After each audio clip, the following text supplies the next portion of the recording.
Hello everyone, another question and answer video today, given that in the last few days I've been making videos that sparked your interest and I've received multiple questions that I will deal with in order of whatever my order is gonna be about. And they're all in fact very interesting. I start with this one that concerns my usage and meaning and of the term West, the West, Westerners, Westerner, etc. Because objectively I realized that for years I've been talking about this topic, and I've here and there of course addressed already something I'm gonna not much what I'm gonna discuss today, which is slightly different indeed, but in general what I meant by West as an approximation but still provided with some substance. And the question goes like this. Hello Schwerpunkt, I've watched your videos for roughly a year. I really appreciate your work. I would like you to clarify the topic of the West. While you have touched upon it in some of your videos, for example, describing how most of it is presently not inhabited by Westerners anymore, or recently in your video on conservatism, how Russia is culturally, ethnically, and historically Western, I didn't see any video describing what you consider the West to be. The definition is widely inconsistent between individuals. Some people consider it to be Western Europe, others NATO and US allies, and yet another entire Europe and its colonies. On the other hand, could you please describe how you would group other civilizations of the world? Neither the division into East and West, nor Western, Islamic, Indic, and Cynic worlds seem inadequate when applied to most of sub-Saharan Africa, Oceania, or even Ethiopia, Mongolia, etc. The most common devised by Huntington seems universally hated. Other people deny the usefulness of distinguishing between such broad regions, arguing that it is impossible to categorize humanity by culture or civilization. Sorry for the long comment, and thank you for your time. Well, you're welcome for an interesting question. Now, I would most easily answer from the end, telling the truth, because it's kind of easier on the grounds of what I'm gonna say eventually about what I think the West is, really, given that, as I was saying before, like the whole thing is an approximation, as a matter of fact. But on the other hand, it's also better to start from the beginning, meaning that if I can, be more direct since the beginning and eventually coming back on the thing along the way may be better strategy, let's say. So I watched your videos for roughly a year, okay? So, yeah, I haven't been talking. I have increased actually the amount of topics centered around this stuff, especially in the last months, in some way. Even if, in fact, probably not dealing with openly with Westernness, etc. Before this whole thing in Ukraine began, I was actually thinking about addressing it, to define it, but let's say definitions are always complex, and that's why I was really thinking to develop further my ideas on the topic that in the last weeks actually have come back on the floor way more clearly for a number of reasons, not just the war actually, but also some topics that I have addressed more recently, and in fact have to do with the other questions that I've been receiving in the last few days, and in fact are connected with this issue as well. I was wondering about the year past, because exactly before that I had been going pretty hard with von Clausewitz regarding properly this whole thing of what it means to be morally driven, to have a purpose, to stress properly the rational critical capacities, the personal responsibility and commitment, determination, all these things. So those would help a lot. So by now I think you've probably realized that there is the Israel playlist that deals more or less with this kind of philosophical, let's call it in this way, thoughts, and also the same Clausewitzian playlist, one on the phone cricket, it may help in that regard. I really appreciate your work. Thanks. I would like you to clarify the topic of the West. All right. So while you have touched upon it in some of your videos, for example, describing how most of it presently not inhabited by Westerners anymore, recently in your video on conservatism, how Russia is culturally, ethnic, and historically Western, I didn't see any video describing what you consider the West to be. All right. So first of all, these two examples help clarifying what I meant by that, because those were things said, if not en passant, especially the first one, but still, you know, without that clarification, as a matter of fact. So the main point I've been doing for quite a while now is that yes, the West, that as there are two Wests that we can identify by criterion. One is the one that the rest of the question deals with, in a sense, in a broader ethno-linguistic, cultural, quoting Huntington, also in a sort of civilization of mostly religious based at the time. I think Huntington made that map from 1996 or something like that, so the word was consistently different. But that's, let's say, the most conventional idea of West and other cultures, I would say, mostly more than else. And also because, as I will explain later, I think that civilization is actually a universal value, right? So cultures are a risky thing to define. Also under that point of view, and what I meant, and I've repeated it ad nauseum, probably, so for you some, to be annoyed at some level, I understand, is that, yes, I think the West is not inhabited by Westerners at large anymore, simply because my idea of West is fundamentally morally meant, right? It's something moral not necessarily in the moralistic sense. When we talk about morals or morality, what I intend really is the broader spirit, whatever pertains to the spiritual sphere, let's call it in this way. So anything that goes very deep into somebody's mind and consciousness and cognition and properly worldview as a consequence in the realm also of actions and motivations and so on. So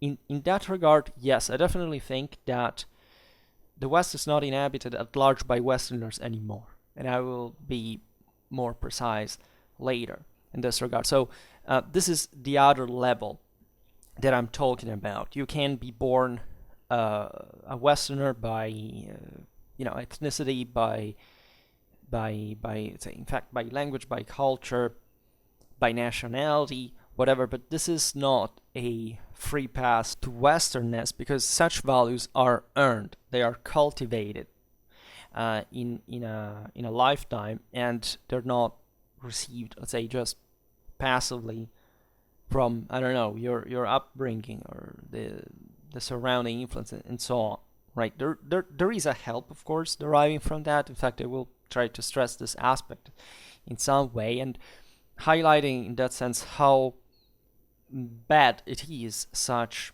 decay, properly from the standpoint of those who actually claim to own these values, but actually don't understand what they are anymore. And in my past videos, I've also been quite critical of the same fellow conservatives, because I believe that, that the dichotomy that we have built, especially with the intensification of, say, the radicalization of ideologies in the last decade or so, and so the division between left and right actually doesn't reflect demographically anything about such values. I believe that this whole thing exists because both sides of the aisles have have lost the plot of what it means to be a Westerner. They can't recognize it anymore. There are reasons, historical reasons, why this has happened.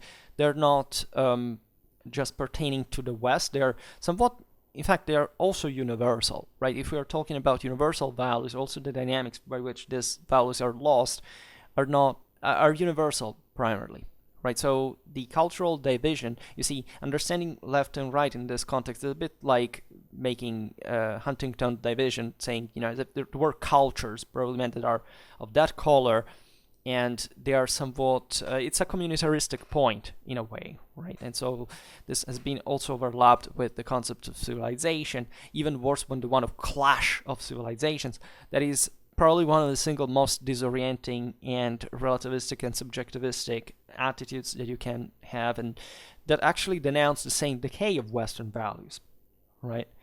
And that's something that can easily date to, like, you can't really see like a starting point. Again, this is a broader, this should, let's say, the easiest way this answer could be, this answer could be given by me to this question, is to evaluate everything, let's say, outside of the realm of categories, including the same Western one, and explain better what this means, all right?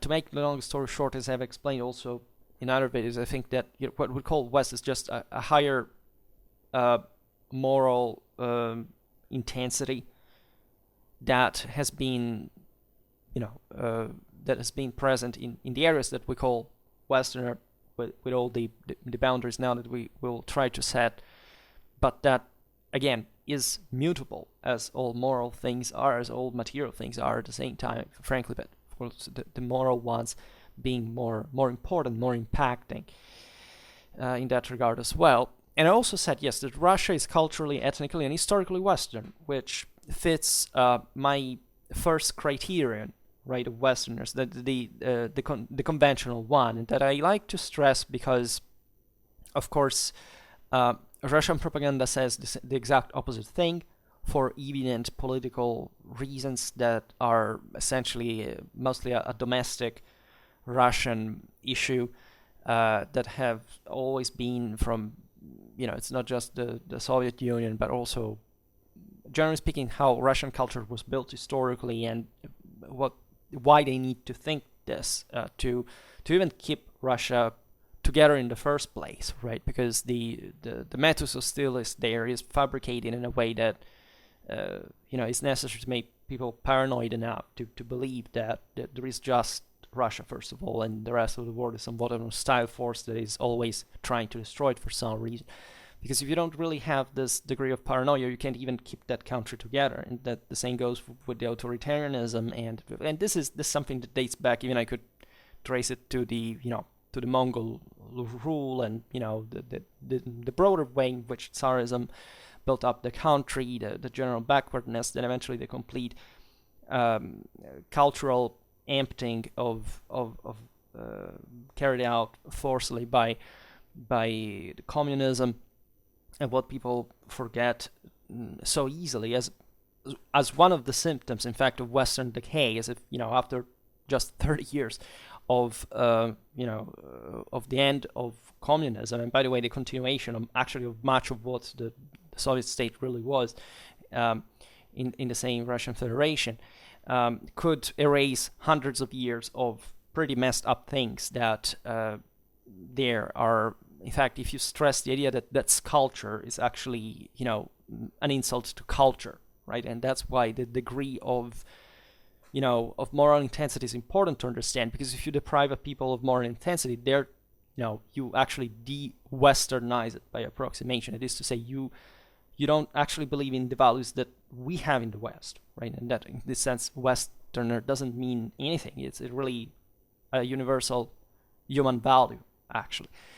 And so I didn't see any video describing what you consider the West to be, and I guess I've been hinting at it now. And the definition is widely inconsistent between individuals. That is also true. In fact, that's why questions like these are very interesting, because they leave a lot of room for debate. Because as I just said, like, I don't really think that the West exists per se, right? We could start from the macroscopical differences between countries and cultures, and then ending up in splitting hair just to say, oh, yeah, but that country is kind of like that. Yes, but that region inside that country is more like that. Yeah, but that province, that place, like, and you get down to individuals fundamentally. And so it's it's not really a pointless exercise, but also we shouldn't get fixated too much with categorization, because I think that in part that is also yet another symptom of Western decadence, that is to try to categorize everything in the universal delusion that there can be essentially that we can have a manual telling us what the truth is and what to do at every single moment. And on the other hand, whoever also kind of tries to make it a counter argument is making moral relativism at the same time by let's say rejecting any moral and scientific criterion altogether to make points like the ones above that many conservatives do, thinking that that Russia, for example, is a sort of tradition protector. In fact, is a tradition destroyer. If you just know what the society fundamentally is about. I mean, it's not just a matter of quality of life. Look at education. Look at what they believe. Talk to them. Because I've been doing it for more than a decade, and there are some stories I will make some examples later that really make you understand at that point what being a Westerner, thank God, actually means. And in fact, that's a real problem that many Westerners have today, that they're becoming, that in their gross lack of interest and let's say of capacity and application and commitment and determination, are fundamentally involving also in isolationism, for example, is one of yet another symptom of Western decadence. That is to say, it's not just realizing, of course, that the world changes and that there are other powers emerging, that colonialism is over and that there are other ways to interact, etc. But it's the idea, it's of self-referentiality that I must say for a long time I think it's been mostly an American character, right, and fault. As Europeans, we have lots of faults ourselves, and I will talk about them later.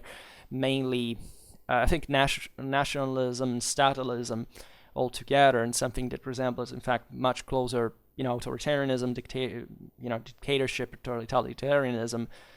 As opposed to the US, where lots of things really do not work the way they should, but still have a hell of a constitution, a hell of democratic system standing that allows, right, backs and forth, let's say, in terms of swings. I think currently there is a conservative backlash, right, but those are not largely, as I was saying before, the heroes that will save the world, because most of the conservatives, qualitatively speaking, are saying, as the liberals, that they're countering, right? They properly don't understand. Isolationism is a proof of that.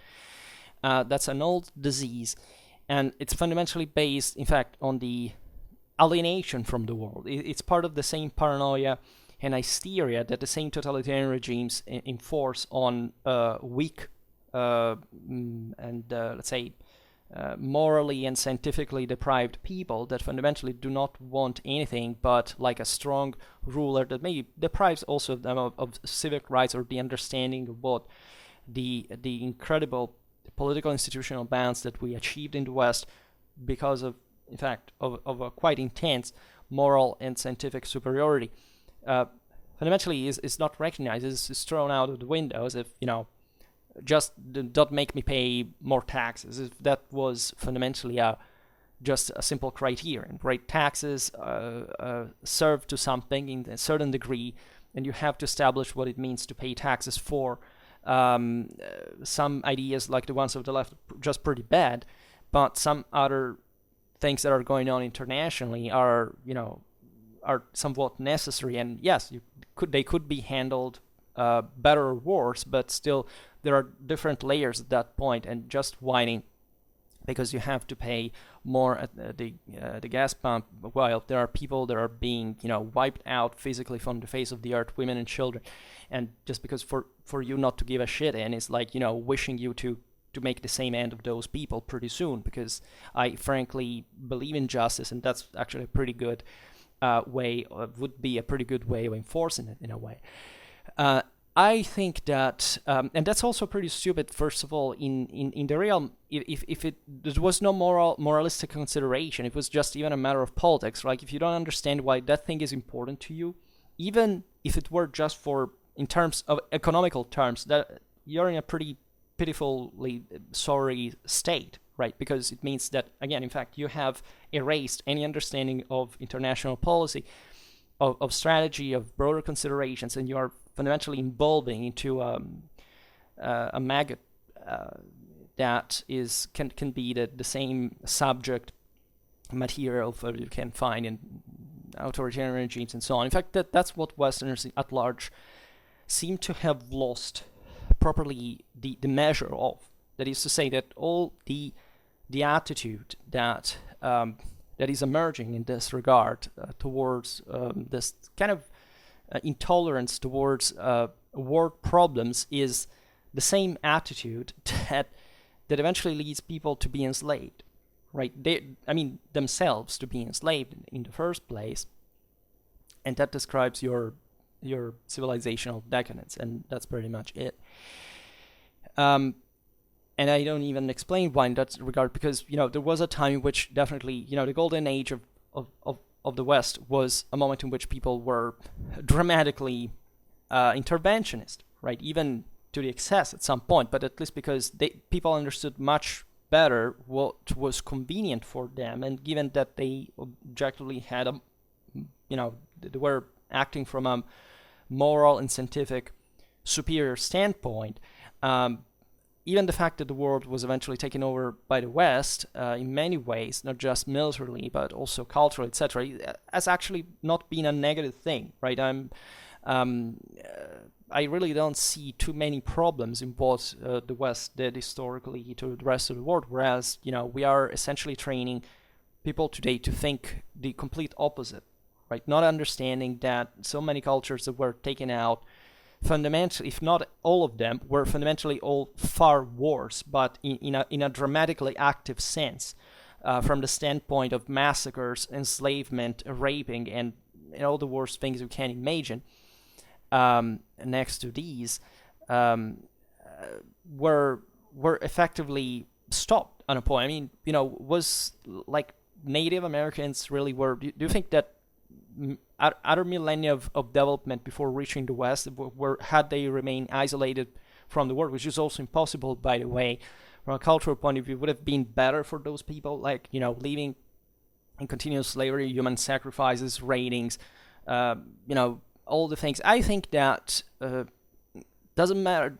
I never condoned massacre of innocent civilians, etc. But if you were to make a cynic math from a moral point of view of what it was better eventually for those large parts of those populations, I think that European conquest was really not the worst thing that could happen to them. In an extremely cynic way, but also an extremely objective way, right? Whereas, and I'm deeply worried by the spread of these, which are essentially still Western ideas regarding self-hatred, that have nothing to do with any knowledge of the pre-existing peoples that inhabited these places, that are being fueled among kids, with an incredible racial bias, and again, basically iconoclasm and destructiveness that is essentially fueling and self-perpetuating the radical ignorance and the appallingly low levels of schooling and general education in the West, as we are witnessing them today. And I will make some examples about this too, right? Hating your own country is not really how any civilization historically has ever achieved anything. Not even if you are a Russian, you should hate your own country. I mean, the main democratic point is that, if you love your country, you actually fight against tyranny. And that's the only actual... and fighting against tyranny is not, being a passive-aggressive and crypto, ethnic suprematist on the internet, and the next day obediently getting in line, or keeping your mouth shut, getting your wage that you also, complain is too few, but that would be enough if you had any moral or scientific tool just to make your life much better. But you simply don't need that, because you decided to give up everything of that, of your better self, in order to be in fact, to achieve anything in the first place, but also probably to be a better person and to be more and to do more and to be more powerful, because that's where it gets down to. And that's, again, what I think the Western alchemy really was about. There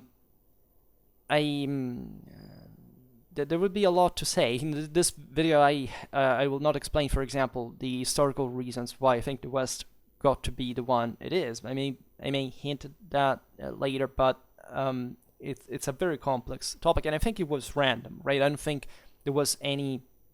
You see, if you find any cultural explanation to that, it's fundamentally a racist one, right? And it doesn't correspond to any evidence, given what we know historically, by the way, not just from a scientific point of view, but a biological point of view. So it doesn't even matter, right? There is no science to problems of such complexity to be of profitable use at this point in history for trying to justify that, and that's yet another symptom of Western decadence. I mean, racism. That is, the West is the least racist place in the world, by the way, just for saying. And so that's yet another proof of the fact that the more racism increases, and the more the reason why it's hideous, it's not much because you can connect it to things like the Holocaust. It's because it's an incredible hypersimplification of complexity. Just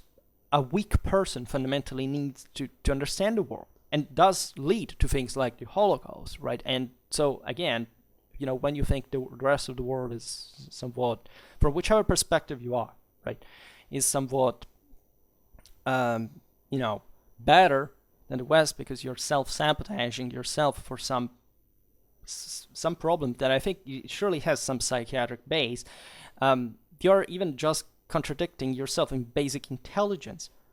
First of all, from the left, of course, look, what's the best place in the world, right? And do you think that the West is exploiting other countries in the sense that, the thing that we produce and the quality of life that we have and the higher education and the great intelligence that you can easily see is on the base of not of a biological nature, but because simply we learn more stuff, right? We are more open to information. We are capable of getting it better. There is no doubt about this.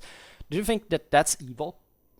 Right, and most of these people actually make these points not from places where there was colonialism, but from the same West, right? Spoiled kids that maybe even have post-colonial past arrive there, get fat and lazy and filled with hatred, and they have to impute it to the only places where fundamentally they could elevate their own living conditions by essentially failing completely in handling them to get for them to get at that point. The same goes for conservatives who blame the West for being like a place that only is dominated by this evil, corrupt, conspiracy theory based set of people who squeeze you and are enslave you. Well, how do you explain then the best life quality standards? Right? Do you know what in other countries people live like, actually? Right? And do you know, in that sense, what the quality of life is really based on? Right? This is not maybe people say, we're wealthy, but we're not happy. Really? Do you know how other people really live like? Right? What do you mean by happy, by the way? What is the word you would like to get to? Because, first of all, there is no better one the world has ever seen, but the Western one. And secondly, if you go to other countries, I can assure you that people are not just, poor, but they are actually much, and especially much more morally miserable than the West. That is to say, not just they are overwhelmingly ignorant, and this causes, much more than Westerners, and of course, by scale, this is radically even, as also from a qualitative point of view, but and thus this creates problems. But also, right, they are incredibly more racist, incredibly more violent, and kind of untreatable, and fundamentally that kind of alleged traditional preservers are allegedly saving the world from the West are actually completely ignorant about, for example, their historical past or their cultural past.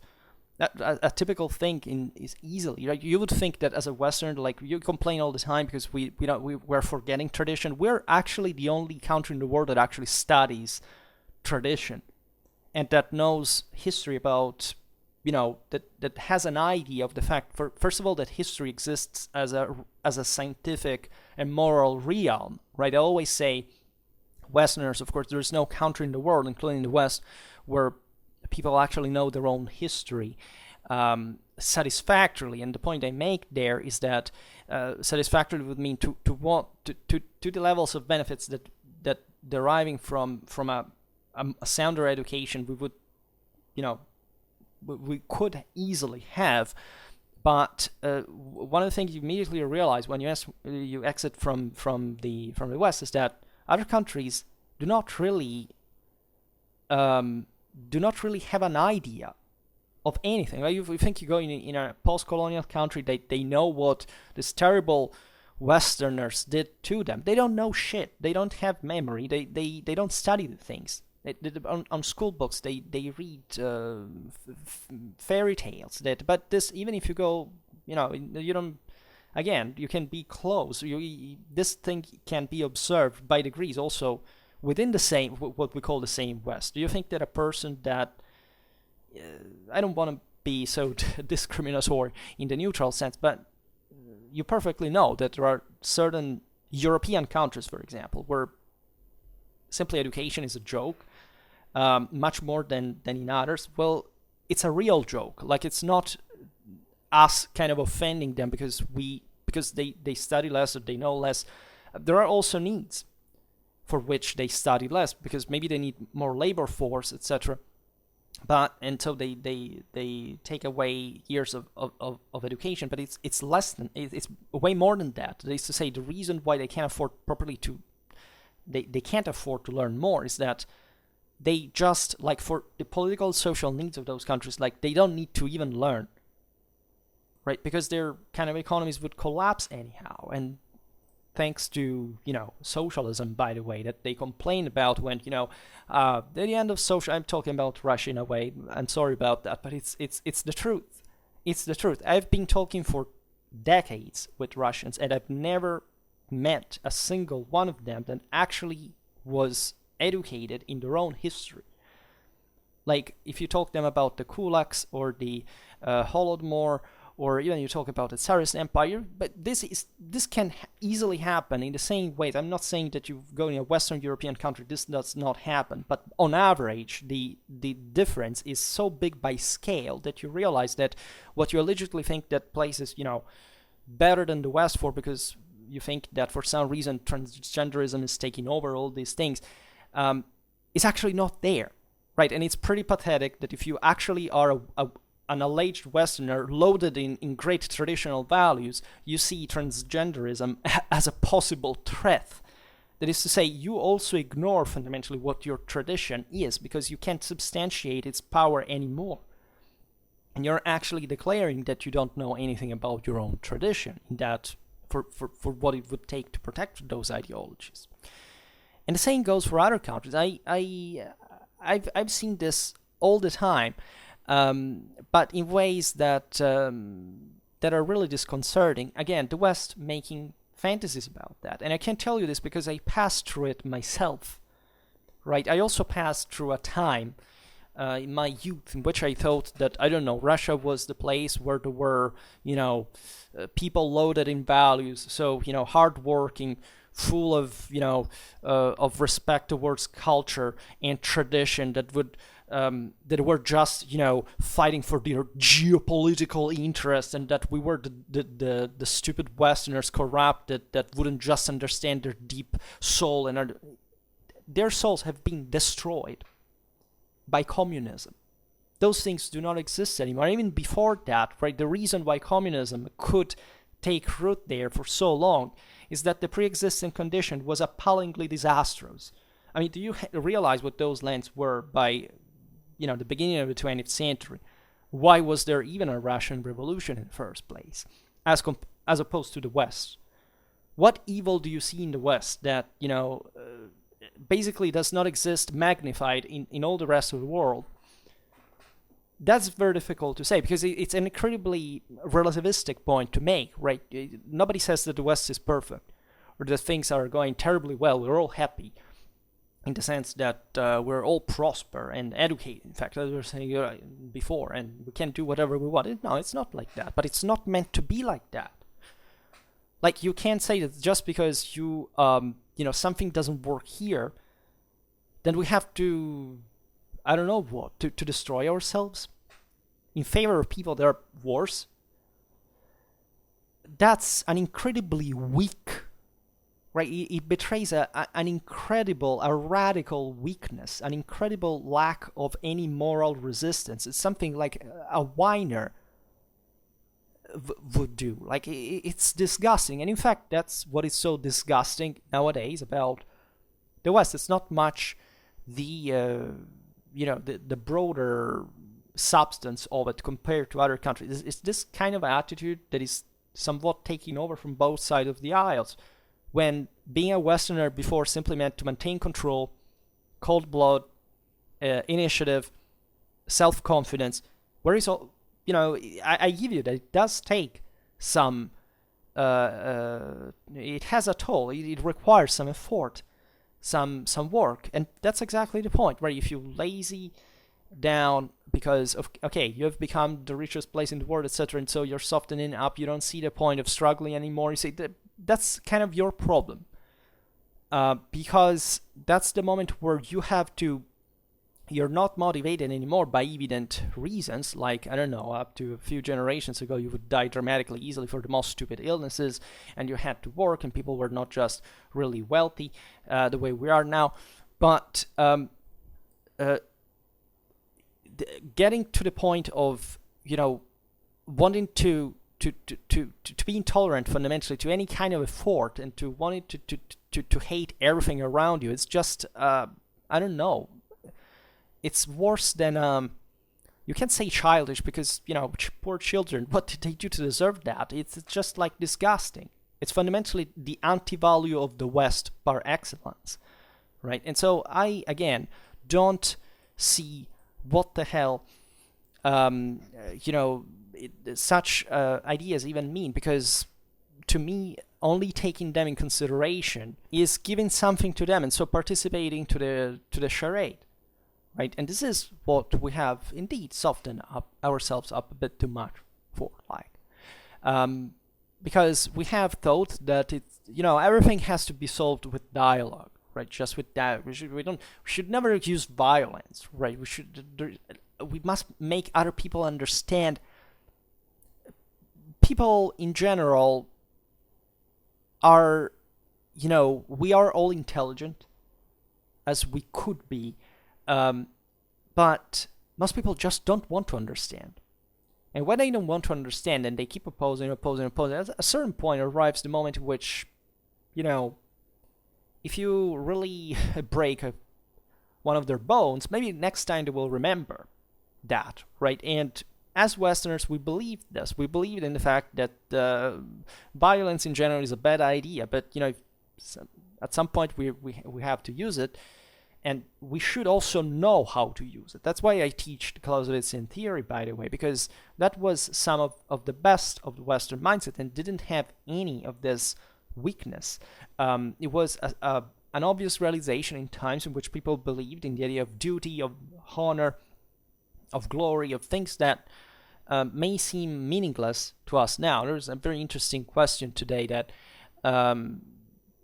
I was posed, like, Schwerpunkt, I want to know your point, as I've heard too many times when the war began, when the war began last month. How can there be a war in the 21st century? Yes, this is a typical, this is the point. It's not a typically Western thought. This is the typically morally relativistic shit that any person in the world would actually say.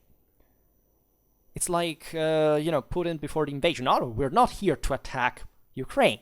How many times has that been repeated? And you saw what happened. And, what we said about the Indo-European glory that flies off of the warrior who even says a lie, right? That's an anti-Westerner, this showing off for exactly for that. And so many Westerners kept not even being shocked by this, by what in the truest Western tradition would have been the declaration that you cannot be part of the Western group if you say a lie. Right? This was the deepest of the Western meaning. It could even get down to that. Right? Understanding that in order to rule the world, because that's the ultimate goal that we all have, right? We all want to be as powerful as we can be. It doesn't mean that we have to be tyrants. It doesn't mean that we just have to make it work. And this is what I think Western culture has presented to the world in our balance of civic and democratic values. There are no democratic values. Again, the average paranoid, decadent, conservative extremist will think democracy equates transgenderism. Here we are even conflating literally words, meanings. Right? One of the truest concepts of Western identity stands in giving words the meaning they actually have.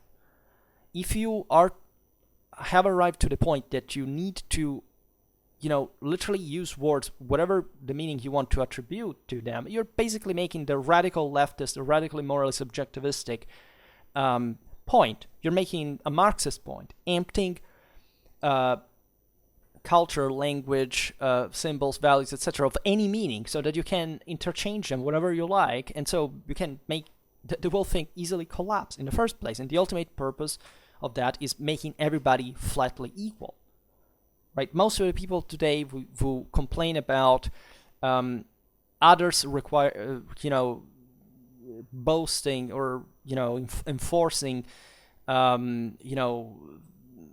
equality when it's not equality. Most of the time, they say the concept is right in the sense that you cannot make any person equal to another, because thank God every single person of the world is unequal and will always be to others. And this is the beauty of existence.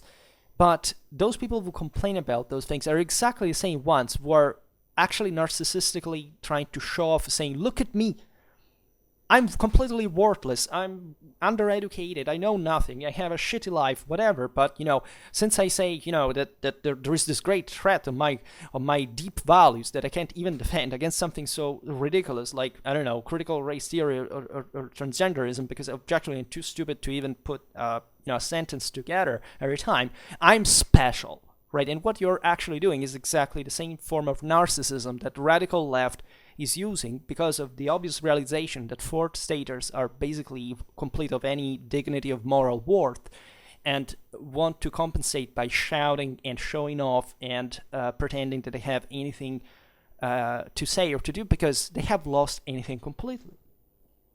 And you're buying to that, right? The fact that leftist propaganda is bombarding you and people fall for it, it's not leftist propaganda's fault. It's your fault when you bend to it, and bend into it by just entrenching and running away in poisoned resentment, and not actually addressing the thing directly and saying cut out this bullshit is exactly the proof of your inferiority. And yes, this is the reason why I think that the West is largely not populated by Westerners anymore, because even just what could be understood without any particular, in fact, particularly qualitative upbringing 100 years ago, today seems to be completely forgotten.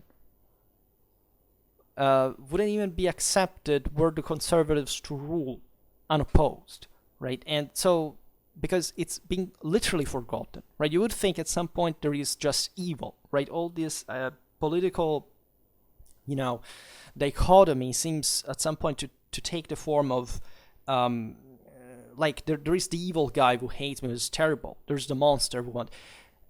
That's a form of demonization. That is a form of also lie, of course. What is extremely easy to see is that those problems happen because people are ignorant. I'm ever more firmly convinced of this. That is to say, the main problem is not that people are actually do bad stuff because there is an intrinsic evil that dominates them all the time, right? They do evil stuff because, of course, they're degenerates in many ways, and there are always the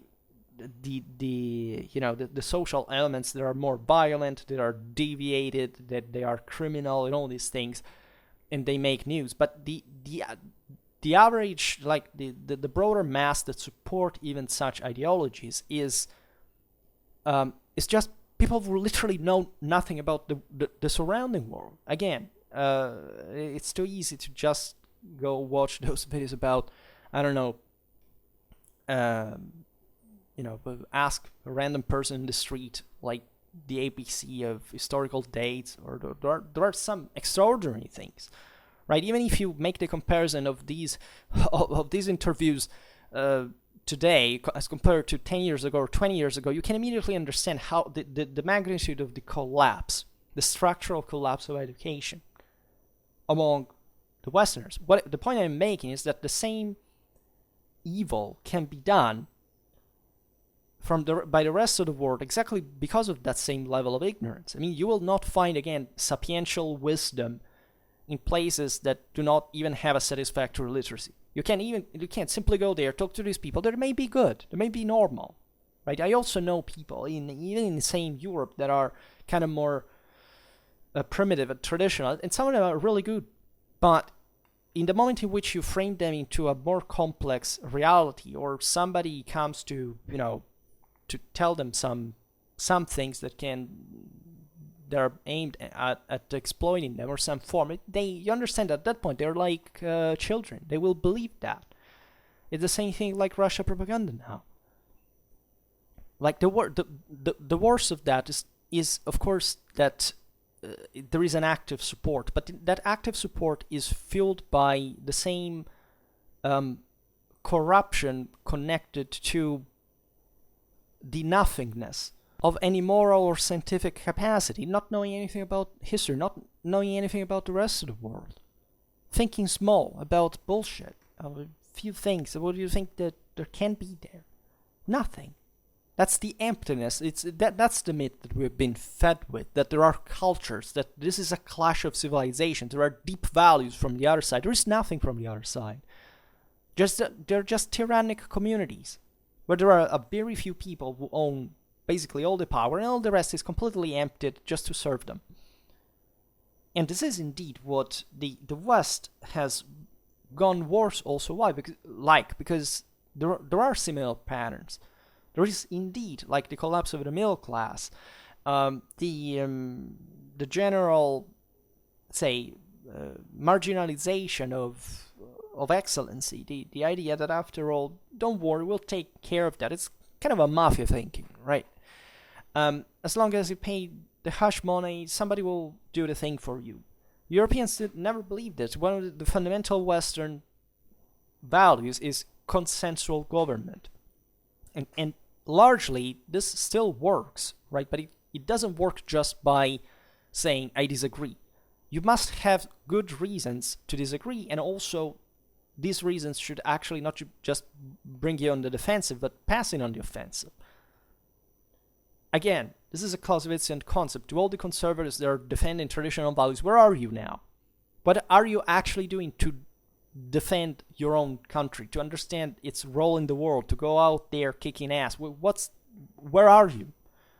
Where are you? You don't exist. Because you exist only if you have any moral substance. If you don't have any moral substance, you do not exist. It was one of the radical Indo-European beliefs that based everything on action. And this action brought not just to take over Europe, but to actually Indo-Europeize the locals, who were overwhelmingly more than the invaders, from a cultural point of view. This is something that happened in many other historical instances, where you see that a handful of people basically managed to instill, again, some broader principles in areas that had, after all, had some important civilizational development, but that had fundamentally collapsed at some point, because generally speaking, the average had become poorer and more fearful and less prone to take up arms to defend themselves and trying just to hide away. If you study the history of China, if you study the history of other countries that had also an important civilizational development, but you realize how bad they failed in front of the rise of the West, you realize that great part of the reason was exactly this, that were autocratic ideas of a fixed leadership that did an establishment that had everything in their own hands and that would always control that and had no reason whatsoever to let it go, and it would just keep all the mob under, making them break their backs in the fields. That's it. How did China collapse? China in the 18th, up to the 18th century, up to the 7 Years' War, was the most military powerful country in the world. No European country had achieved that before. The century after it collapsed, I think it happened. The same goes with Russia. Russia was exactly the same, and as we were saying before, that's a bit of kind of Asian steps, Mongolian flavored autocratic and authoritarian model that there was used, but for the same reasons. What a country essentially of peasants that had always been brought down, that never seen the levels of development, not even of other areas of Eastern Europe or Central Europe. The war couldn't but work in this way. And do you wonder why things happen today? You say, but it's happening in the West again. Yes, it's happening in the same way. It's just that we've been much more ahead for a longer time than anybody else, and so we are gradually shrinking, and we can immediately see that something is wrong. But from our standpoint, it would be immediately evident that this is happening, and we realize that, right? We may not have the means to stop the trend. We may not want to make this effort. We may as well fall back. But let's say, first of all, it would take a much longer time. And secondly, we have the tools to operate this fixing, right? It's just that, morally speaking, doesn't seem to be driven particularly to do that, because still, after all, the situation is not disastrous in the West. And so, after all, we also legitimately shouldn't be too worried if we just remain stuck to the principles that we had up to not a very long time ago. And there are dynamics concerning, I don't know, people say it's about immigration. Yes, there are issues related to that. I personally met with lots of people coming from other countries in the West, who were non-Westerners. And it's evident that there is in terms of moral quality, there is a dilution when these people come, right? It's not a problem of where they come from or what they look like or whatever, but you can easily, I will not talk about the specific, some of them came from, even from other European countries that I saw that were kind of more backwards in that way. You can easily see, you can easily advert, and it's a very useful exercise, in fact, to confrontate with people from other countries, because you even the average Westerner, that again is not particularly impressive in moral scientific terms, can immediately perceive, communitarianly speaking, that there is something that doesn't work from the other side when you start talking to these people, right? So a great part, of course, of the reason why there is this self-sabotaging is connected to the lack of knowledge of other peoples in the first place. Again, because if you start talking again with all your heroes from the other side of the world, and you actually listen to what they say and how they interact to you start freaking out, because they say, this is freaking barbaric, right? This is not what I've been habituated to. And you can see it in general cultural stereotypes. I mean, I personally don't believe that racism, for example, exists in the sense that we try to enforce, like this myth that also how all racism has been modeled, like, the proto-scientific 19th century idea that there were categorized races, and that for some reason these races were born genetically like more or less intelligent than another, and therefore you could discriminate on that base. it's easy to say such things when you realize that different peoples, of course, are different in intelligence, and intelligence we know is dictated by your background fundamentally. So it's obvious that even in your own country, we all know that there is the shitty place and the advanced place, and so you in general the shitty place nobody likes, and everybody can act kind of nice and tolerant and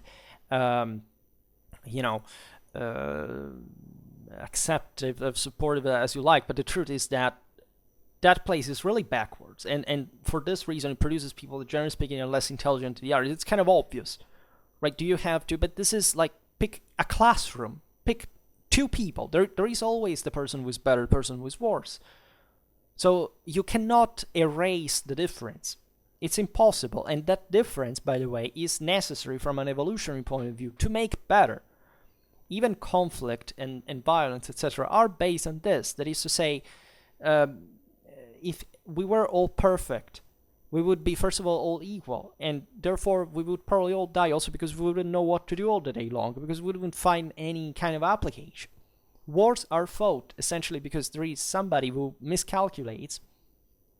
Any reference here is purely, I don't reference to anybody in the first place, but it's obvious that miscalculation comes from civilizational underdevelopment, because civilization is a universal value. It's essentially how intelligent you are.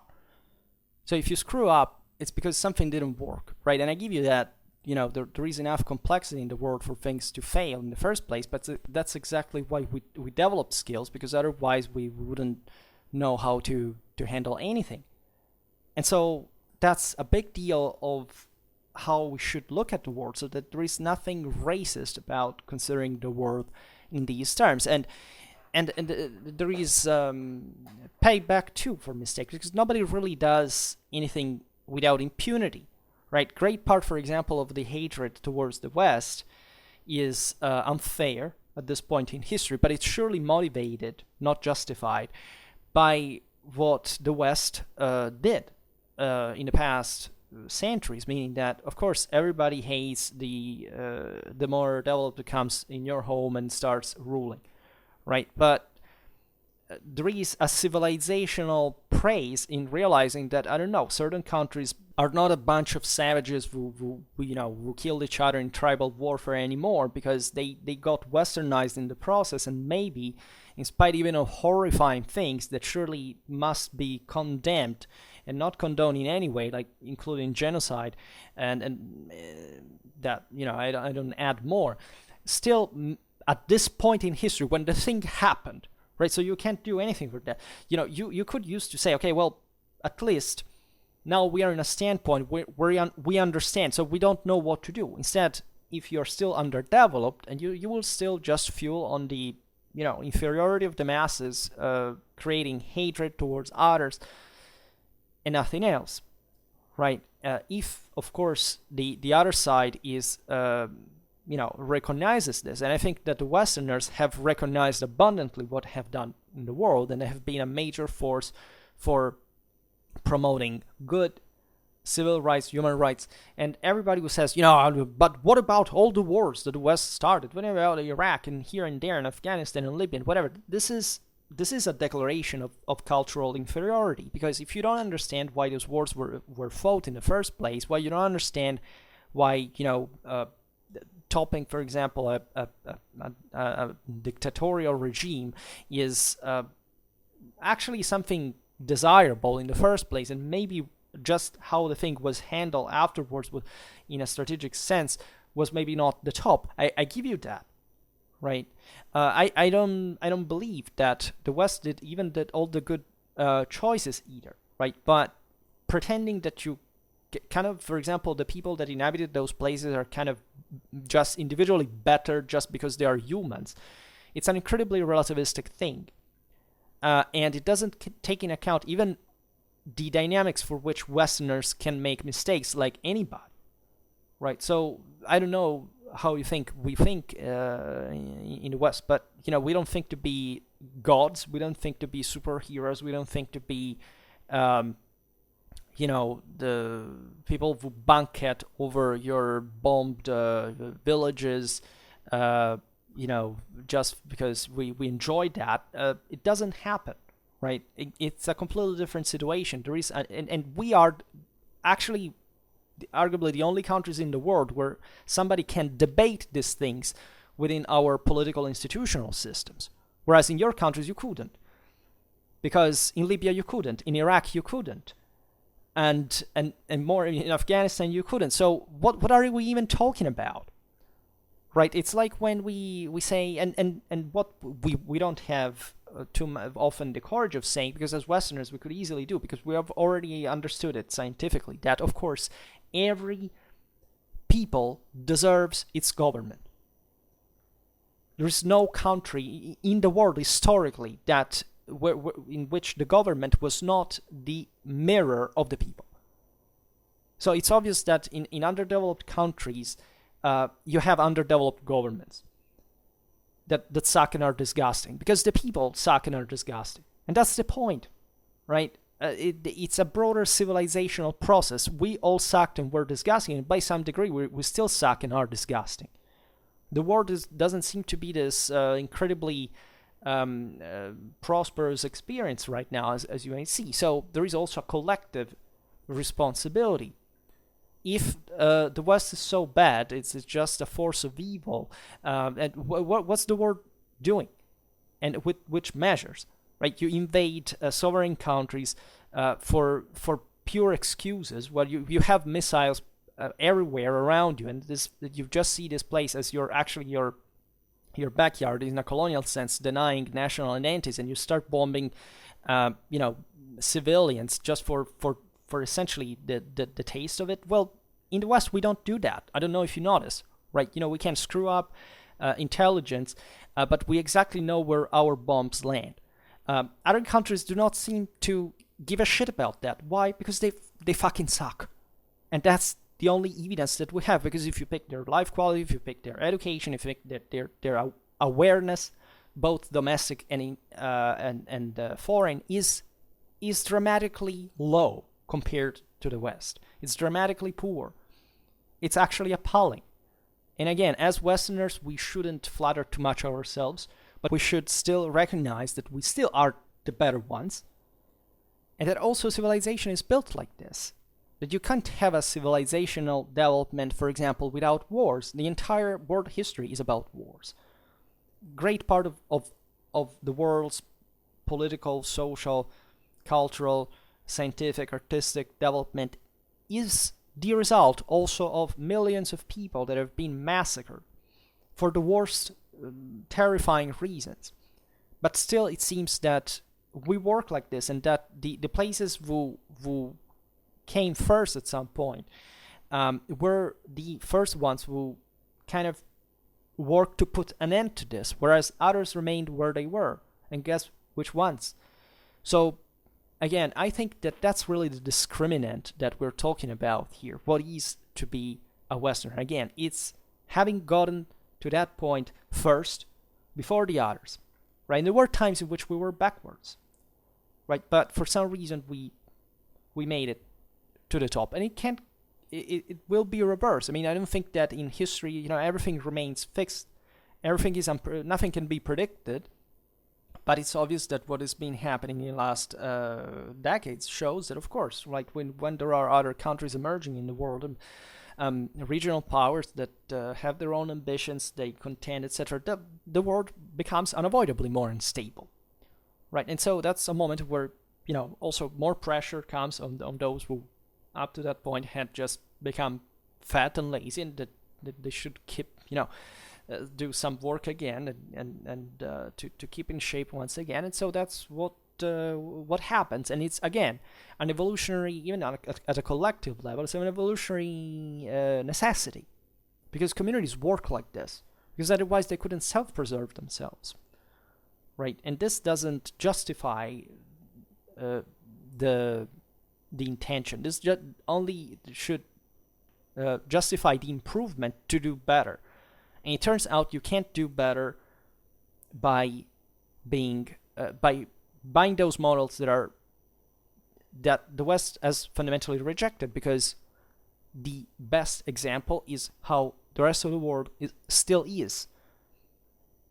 Even in such close places like it could be Russia, right? So the intrinsic risk deriving from this, with like a country like China, is still communist, even though it's a fake. It's basically a capitalist country, but still acting communist regime, and enforcing terror, and carrying out cultural genocide in contempt of any human civic rights, etc. Is, I would say, the proof that things are pretty bad, even in those places that are trying to hard to become more important. But the question is,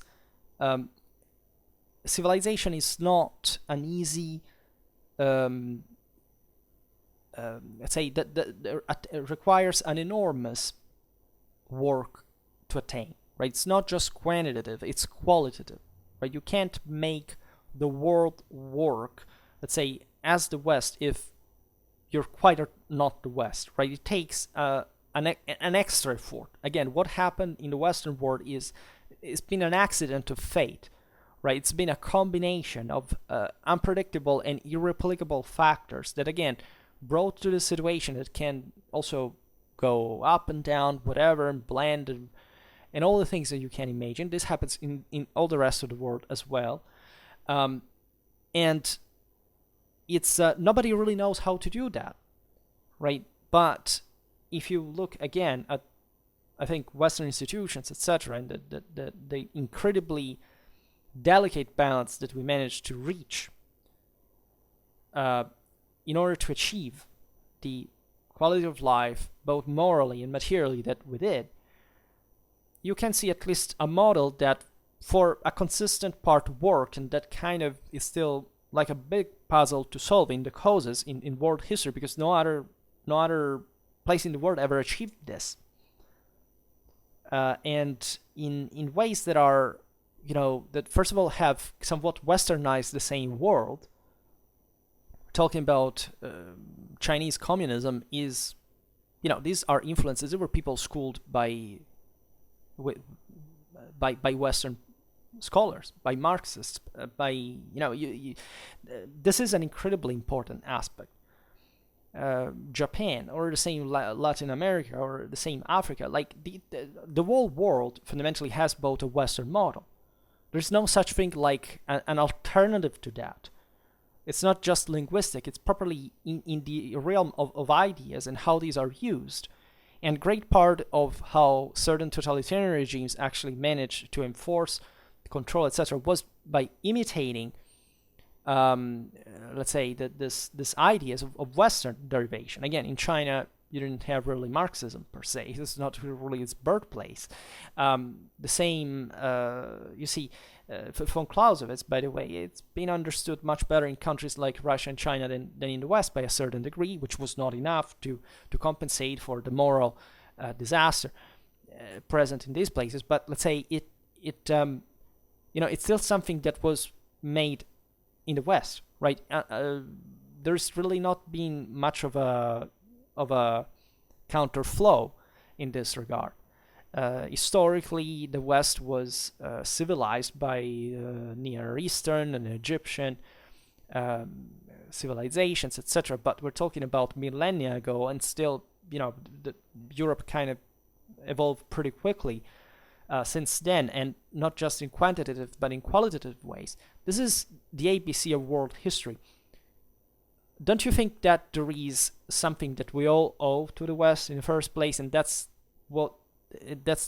that allegiance that we should consider as an enormous, not an allegiance to the individual people who live here or whatever, but to the dignity of human intelligence. Of course, again, this works only in places where people are receptive of these ideas. If they're not receptive, it's because they do not quite meet with the same levels of development that can make you reach to that point. And it's not my fault. It's not racist to say that if you pick a person from an average, third world country, they will not be able to understand so much. And of course, they couldn't. They have much more pressing problems to solve immediately. To even to have to think, to dream, to have the resources to get to that point. But the problem is that these are not standard people who, again, have all the pre-packed information, and they're just struggling against the local situation. If that local problem stopped, if they just had prosperity, they would reason like anybody else. They wouldn't. It takes centuries, right? People think it takes generations. This was a Western, yet another symptom of Western decadence. The idea that just it was Marxist influence. It was a liberal idea, because I also made recently that video on the spread of Marxism after World War II in Western universities. That is, if you make people materially wealthy, they will have values. It doesn't work at all like that. I think it's been proven disastrous, right? There is no doubt that if you have more material resources, you live better, and you have more chances to improve yourself, because you can, especially if you come from backgrounds that taught you to work hard and to make you strive to improve and to gain more wealth, you can find that motivation. But still, that is not enough in terms, if you come from backgrounds where you didn't really have an idea what a civic education is, or a democratic culture is. Because, and again, most Westerners seem to be forgetting of this as well, because they can't even understand that democratic is not a liberal or leftistic equation. They don't know what it means. Maybe they don't even know the etymology. They don't know the history of it. And again, that's a Western problem, for example. But again, don't think that you can find this stuff in countries that never had it, because it's the same reason why we need to enforce education to teach children how to know how to read. If you don't put them there, if you don't oblige their parents to send them to school, you don't evaluate or put pressure on them and discipline, they will not learn that, because they don't know it, right? They're humans, they're growing in their case especially, but if nobody teaches them, they will not know in that structured fashion by themselves, and therefore they will be more stupid adults. And guess what? That's pretty much what happens, not just with individuals, but also with large groups of people. And nobody can deny that. So this mythology, like, I don't think that other people in the world really are against what let's say the balance that can afford this higher quality of life that the West has created is, right? Most of these people are just, maybe they have traditionalist prejudices against certain cultural practices, etc. It can be a religious base, can be a political base, depends. There is also, of course, a lot of resentment somewhere, but let's say the core principle that you have to work to be a better person, to have more money, to live better, it's a universal concept. And the West has showed how this was possible. The whole world has known the West, unless maybe, you live in North Korea or something that is completely isolated from the world, but let's say, or in other isolated places just that happen to be for other reasons, but let's say, who has not wanted to be that? Who has not westernized? Who has not Americanized? Who doesn't know that, right? Just people who live maybe just like a hunter-gatherers in a way, or in particularly backward situations where just, again, they have other problems. They live even maybe happily, right? Nobody doubts, for example, I don't doubt that there are certain contexts where people are kind of happier in a sense of their life because they don't have anything to compare it to.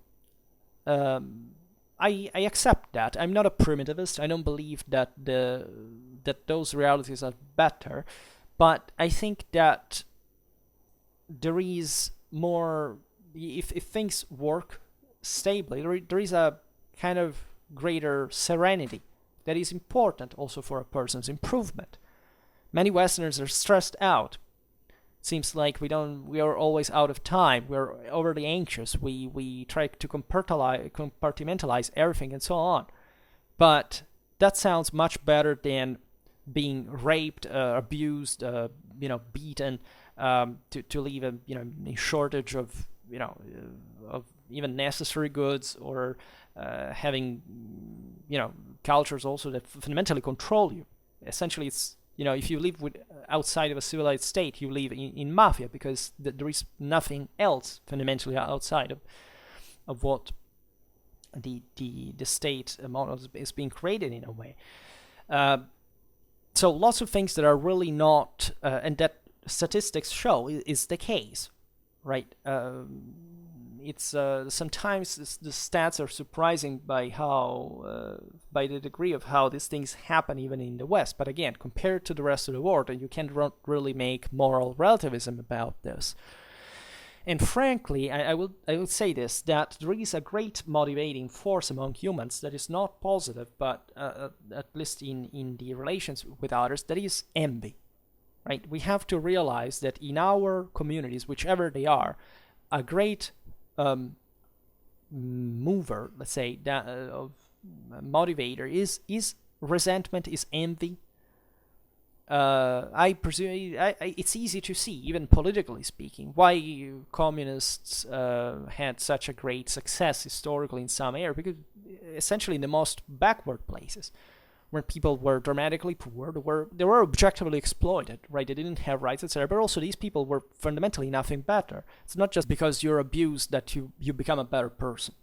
Actually, from a statistical point of view, it's the complete opposite. Abused people turn out to be pretty messed up individuals, and to also be the more likely perpetrators of further abuse.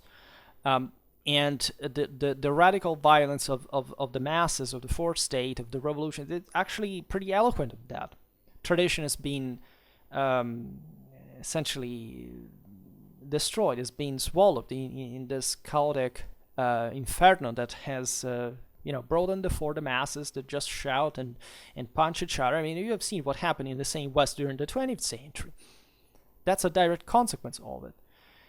Socialism, communism, fascism, Nazism, they're all essentially nationalist, statalist ideologies, because in a way or another there was no communist country that was really a universalist country, right? It's useless to point out, no, communism is about universal values. No, right? Wherever communism has been, it's been fueled a lot by that, of course, of social envy, first of all.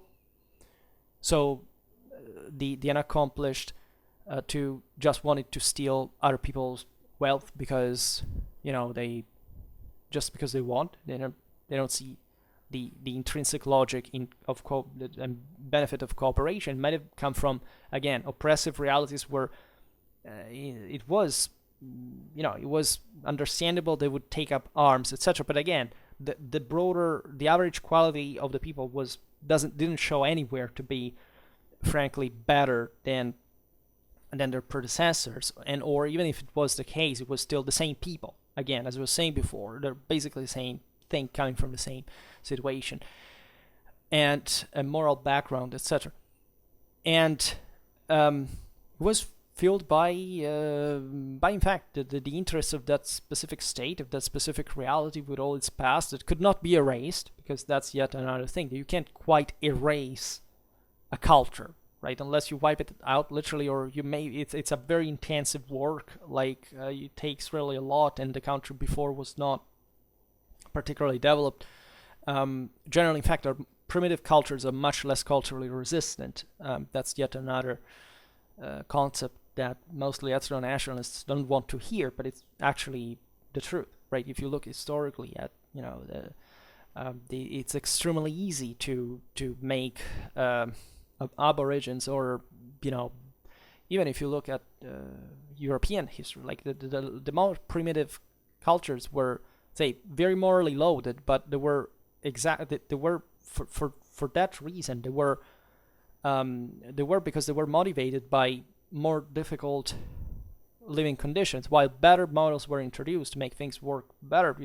The thing was accepted very easily, right? Whenever there were resources to make it work, by the way, because that's also another point. So that's why before I was also talking about colonialism as really not the worst thing that you can imagine in the history of mankind, right? I think communism, Nazism, fascism were much worse, and great part of the reason was that indeed there was not just a more, just numbers talk in a way, but it's not numbers, right? It's you can't really count it like that, but it's the let's say the contrast between how much had been achieved by civilization already, and the pure brutal barbarity and cultural inferiority in which many peoples were thrown in after these regimes took over.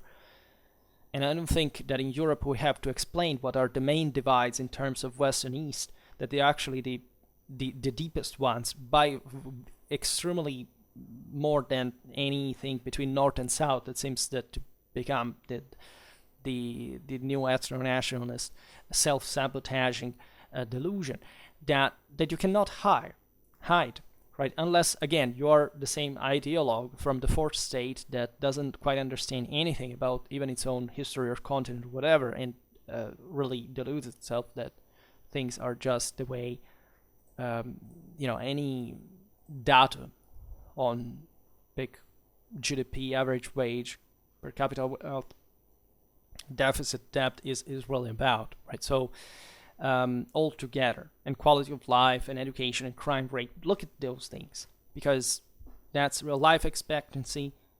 That's the other thing.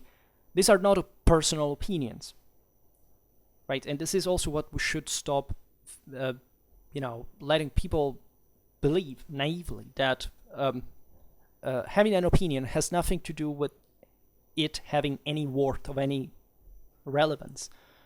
Opinions must be substantiated instead through this further elevation of the masses, which also the media contributed. Think about social networks, etc. Now, the average idiot can vent its frustration for being an unaccomplished individual just by posting a bunch of bullshit on Instagram and claiming some kind of deep understanding of moral superiority over the rest, because they are they're fighting against this terrible world order and single thought, right? Single thought that we know, in fact, in the history of the world always worked, right? There are all historical realities present with single thought, right? It would be interesting to explain, to make these people explain from a scientific point of view what single thought is on a neurocognitive base, for example, and just to see how much they can keep feigning grammar, if anything, before they can get to any definition in the first place. So I don't really find any substance most of the times to criticism towards the West. They're just whataboutism, moral relativism, radical subjectivism, nothing else. Like, I've learned, I think, pretty early in my life to, you see, we all pass through that phase, I guess. I think this what I'm saying is very relatable, because we all come to learn about the world in some ways. Again, I don't think that this is in the world that there's many people actually achieve this, but say in the West, maybe above average, we do, and we realize that we live in a world with other people, and that we have neighbors, etc. We can compare this. So one thing that you should start having if you want to be considered an intelligent person in the first place is being able to admit when first of all yourself, right?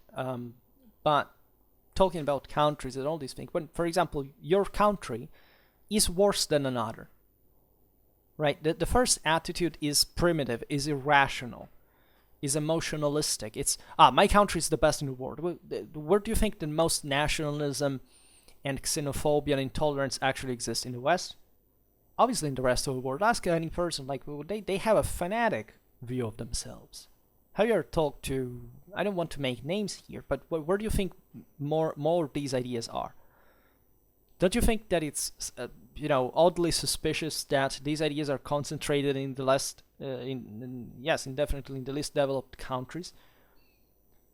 I think in Europe you can make an easy check, like especially if you are a European, because Americans are legitimately seeing themselves even just on a map on something a bit more on their own, right? But in Europe, we are kind of more exposed to the realization that we are, many countries after all, at close distance with one another.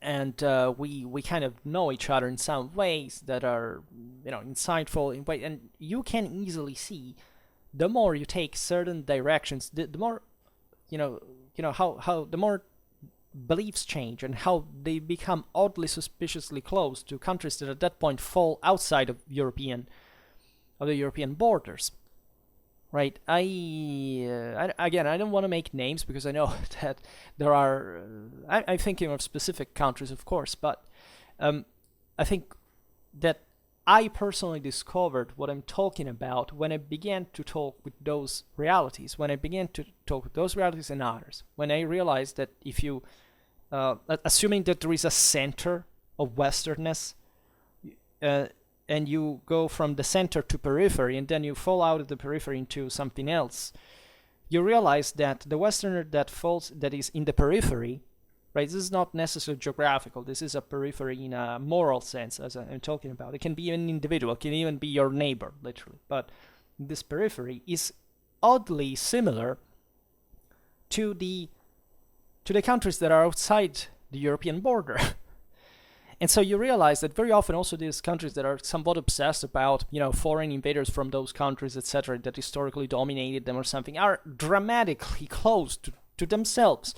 And they're not just close to themselves because, when you talk to them, you start being suspicious about it. But just look even at their political and social indicators, right? And very often, again, there are some conservatives who think, those are the countries who are the true holders of tradition. Yes, by becoming more similar to non-European countries, surely, the great Western tradition that is substantiated by misery and, lack of critical or rational capacity or education or stuff. But that's surely, that's quite exemplificative of what most alt-righters, etc., think of what really their traditions are supposed to be, because of course they don't know anything about their own history to begin with.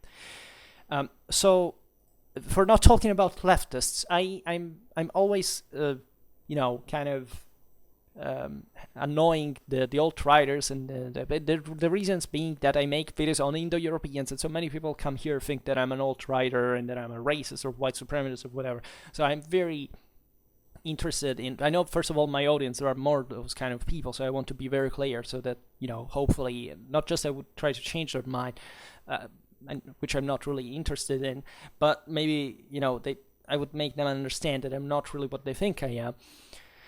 But this is not just for talking about the left, but the left in this sense is just pure emptiness, right? There is no value in the left, and that's why I don't criticize it, because to me it's as if it didn't exist. Right, it exists in the realm of the dark forces of barbarism, of the Dionysian hubris, of the Chthonic, Pelasgian, Telluric forces dominated by just their own self-destruction. In that sense, I don't, I can be scared materially of them, but I'm not scared morally of them, right? To me, they're just poor people in the deepest sense, right? And so I don't really care about them, and I don't even think I'm addressing them in a sense. But coming back to the question, which we are still commenting, the person asked me, the definition is widely, so what is about, what is the West? So I didn't see any video describing what you consider the West to be. right? So if I were to make a definition, the West is reason, it's faith in your own action, self-confidence, coupling reason and knowledge to attain your objectives, to that confidence in yourself, and the capacity of taming, dominating, and channeling the force of your lowest instincts in a positive direction. This is what I think the West is, and so this happens within every man on Earth, right? It's not a physical place. This is why it is so important to me, because everybody can attain the same level of superiority if they really want to. It doesn't matter where you're born, doesn't matter what you look like, doesn't matter what language you speak. The important is that you realize that you can improve, that this thing is a duty, right? If you, what is not Westerner, non-Westerner is ignorance, is paranoia, it's lack of confidence in yourself, it's irrationality, indeed, as we were saying, it's blind feelings without control. It's essentially any it's constructive incapacity, right? It's self-sabotaging, it's insecurity. This is not Western to me. Then the person said the definition of violent consistency between individuals. Some people consider it to be Western Europe, others NATO and US allies, and yet another entire Europe and its colonies. So regarding to these possible definitions, does Western Europe has a greater degree of Westernness? Well, as I was just saying, I don't think it's a geographical matter. But indeed, from a historical point of view, I think that most of Westernness was factually developed there.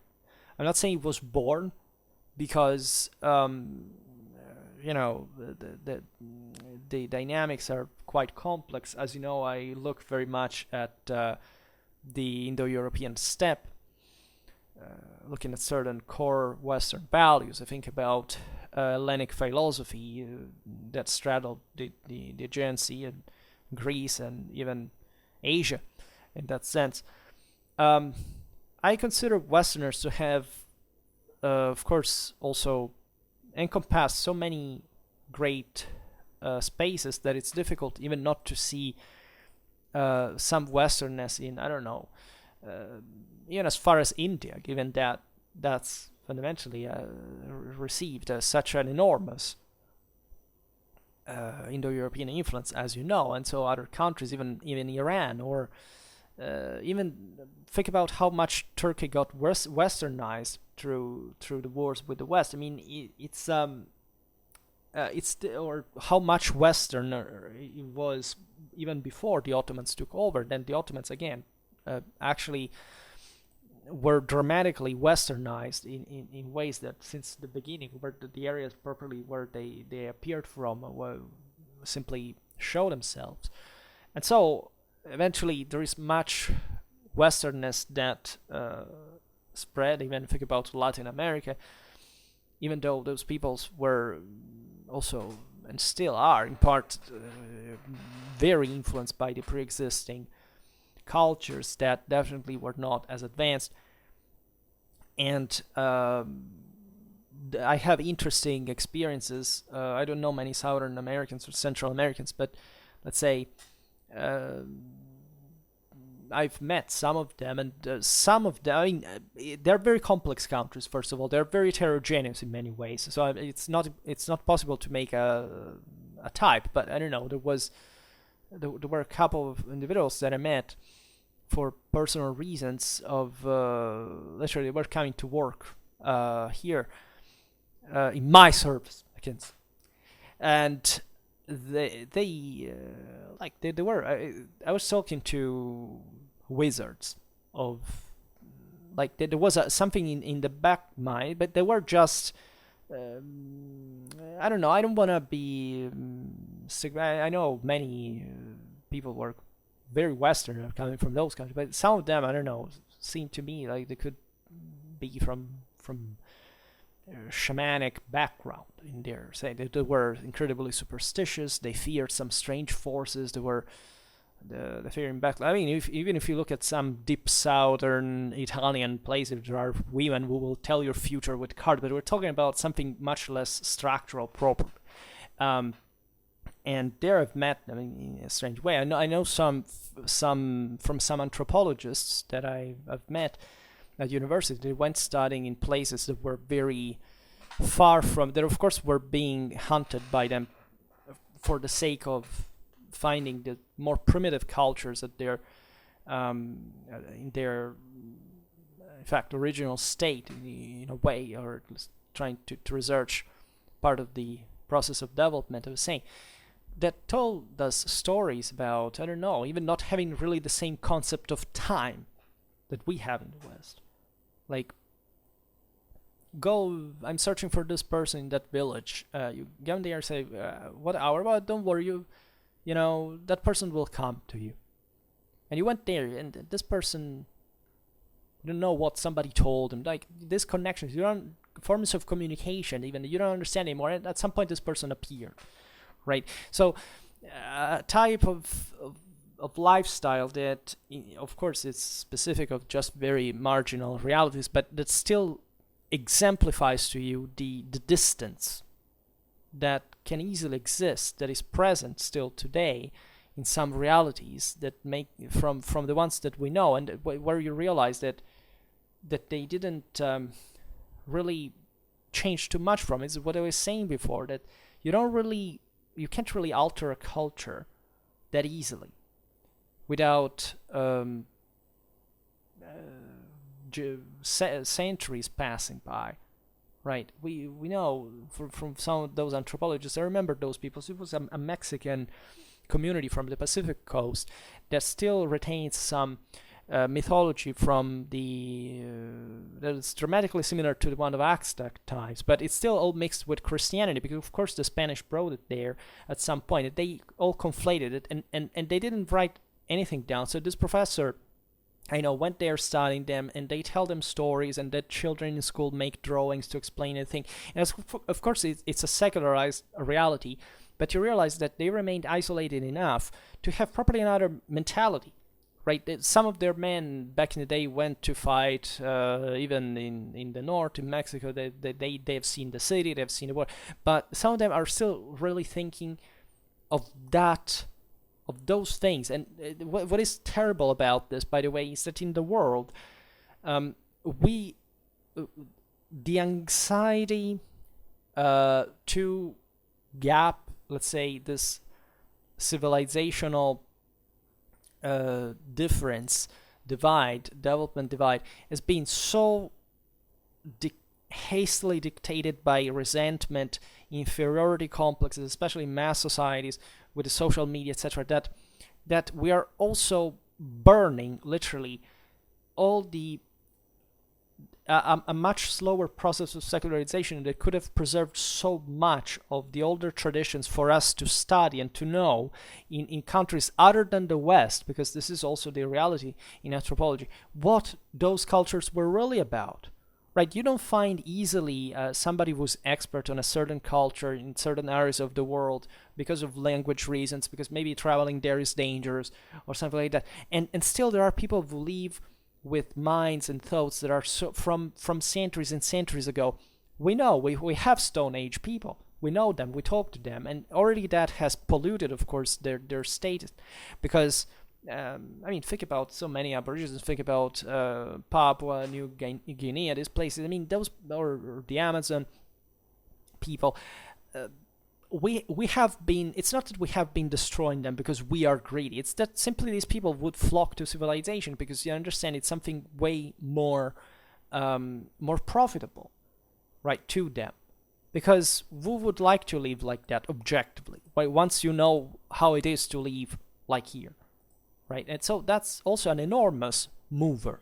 And um, and again, that's also a great part of the reason why we should be thankful to the West that has properly spread ideas, because something so precious like ideas may be even dangerous, but it's still what makes people work, what makes people improving. And it's innate, it's universal, it's human, right?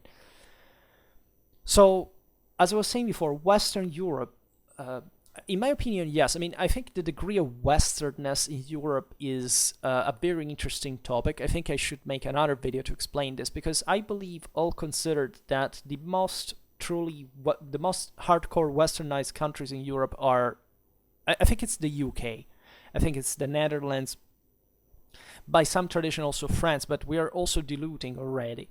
I think there is an enormous mistake that is done, that we consider Westernness on the base of wealth, as I was saying before. This is also ridiculous, right? You can't look in terms of civilizational output at countries like Scandinavia and saying, those are sort of hardcore pillars of Western, no, they haven't been. They're just very good countries. They brought proportionally a lot to Western civilization themselves, but let's say if we are looking at the thing in a developmental sense, definitely we can't see that as them, right? This is, as I was saying before, the increasingly ethno-nationalistic obsession that is to say that, again, you don't have to spend a lifetime to study actually Western literature of all the main countries, or even smaller ones, or history or art or culture broadly meant, to be a Westerner and be loaded in those values and understanding, having that comprehensive thing. No, you have just to do the stupidest thing, the one that doesn't require any intellectual effort whatsoever, so it makes you remain dumb. That is what a person looks like. So the whiter you are, the Westerner you are, in a sense. And so we have conflated the idea that everything is in the north is advanced and everything in the south is the underdeveloped, or something like that. And this is true for the world in a way, but in Europe it's somewhat terrifying. And I think we have also, there is all the issue, what is Northern Europe, Western Europe, Southern Europe, Eastern Europe. When you discuss these things, the first thing that comes in at your attention is not any criterion that can be historically valid to make this assessment, but it's how paranoid the single nationality would feel if you say that they are one of the cardinal points that they don't like to be, right? Mostly it's Eastern because of the socialist past, and it's Southern because of the financial trouble. So nobody wants to be associated with Eastern or Southern. So everybody would escape by saying, no, because you see, I'm really more like Southwestern, but, Northeastern. So they try to, drive away as much as they can for that. This is a huge topic because, for example, one of the single most, I think, there's actually too much to say here. But let's put it in this way, even the fact, think about it in the world. In the world, it's mostly Western Europeans that colonize the rest of the world. As a consequence, when we look at Britain, France, to a lesser degree the Iberian countries, we look at, let's say, the countries that were somewhat more influential, at least in the global perception, right? The Anglo-Saxon dimension is definitely dominating, right? So that you can't say that there are so many, there are more people speaking Spanish than there are in English, but let's say they are less resonant than the English-speaking ones, also because we, as Westerners today, now we speak English overwhelmingly, even if it's not our native tongue. And so I don't think this is such a bad thing. I mean, I like English, and I like English literature, and I don't see the inherent trouble. And very often when I talk to people that have some bias against especially America or something and say, English is such a poor language, or that goes in parallel with, I don't know, Americans don't have a history or things like these, and that's part of the resentment and the ignorance that I was talking about before. That is to say, people that maybe have really a poor language on their own, not because their language wouldn't be able to make them to express higher concepts as it would, but because they can't express them, because they're maybe not educated enough, or maybe they're just anti-American, but they don't know that their countries are much worse than the US just in terms of life quality. So this happens to me all the time as a European, talking with my connationals, other Europeans, and I can always see these differences. I would have already liked to make a video on these topics if I didn't have to go in detail of the differences between countries, and that's something I don't want to do, because otherwise it sounds, because we are all biased in a way. So if I start talking about this country or that country, it becomes antipathetic. I don't like it that much, and I can't. In fact, I'm just making all these pirouettes, try to avoid making specific names, but I would be more open to this. And as a consequence, what I mean is that great parts of the world today see even the same West through the lens of specific countries. I mean, how much do you know about single European countries, for example, that is not, for example, an American filtered view on them, right? And I'm not talking just to Americans that make up the majority of my audience, but I'm talking to anybody, right? If you are from wherever in the world, how much do you know about France, Germany, Italy, etc., aside from what you got in popular culture that is overwhelmingly, I'm not saying because it's Anglo-Saxon dominated, but just because of how it came to be, and was filtered in a way also by American movies and thoughts and sets. How many of you has actually a good knowledge of those countries' histories, literatures? I'm not talking in terms of the biggest things like saying, I don't know, the Roman Empire or the Renaissance. I'm really talking about the deeper political, national, cultural issues in countries like everyone, right? I think a few, right? That's what I'm really referring to when I say people don't know anything anymore, because really they don't, right? Do you know, how much do you know about Dutch history or Polish history, or Hungarian history?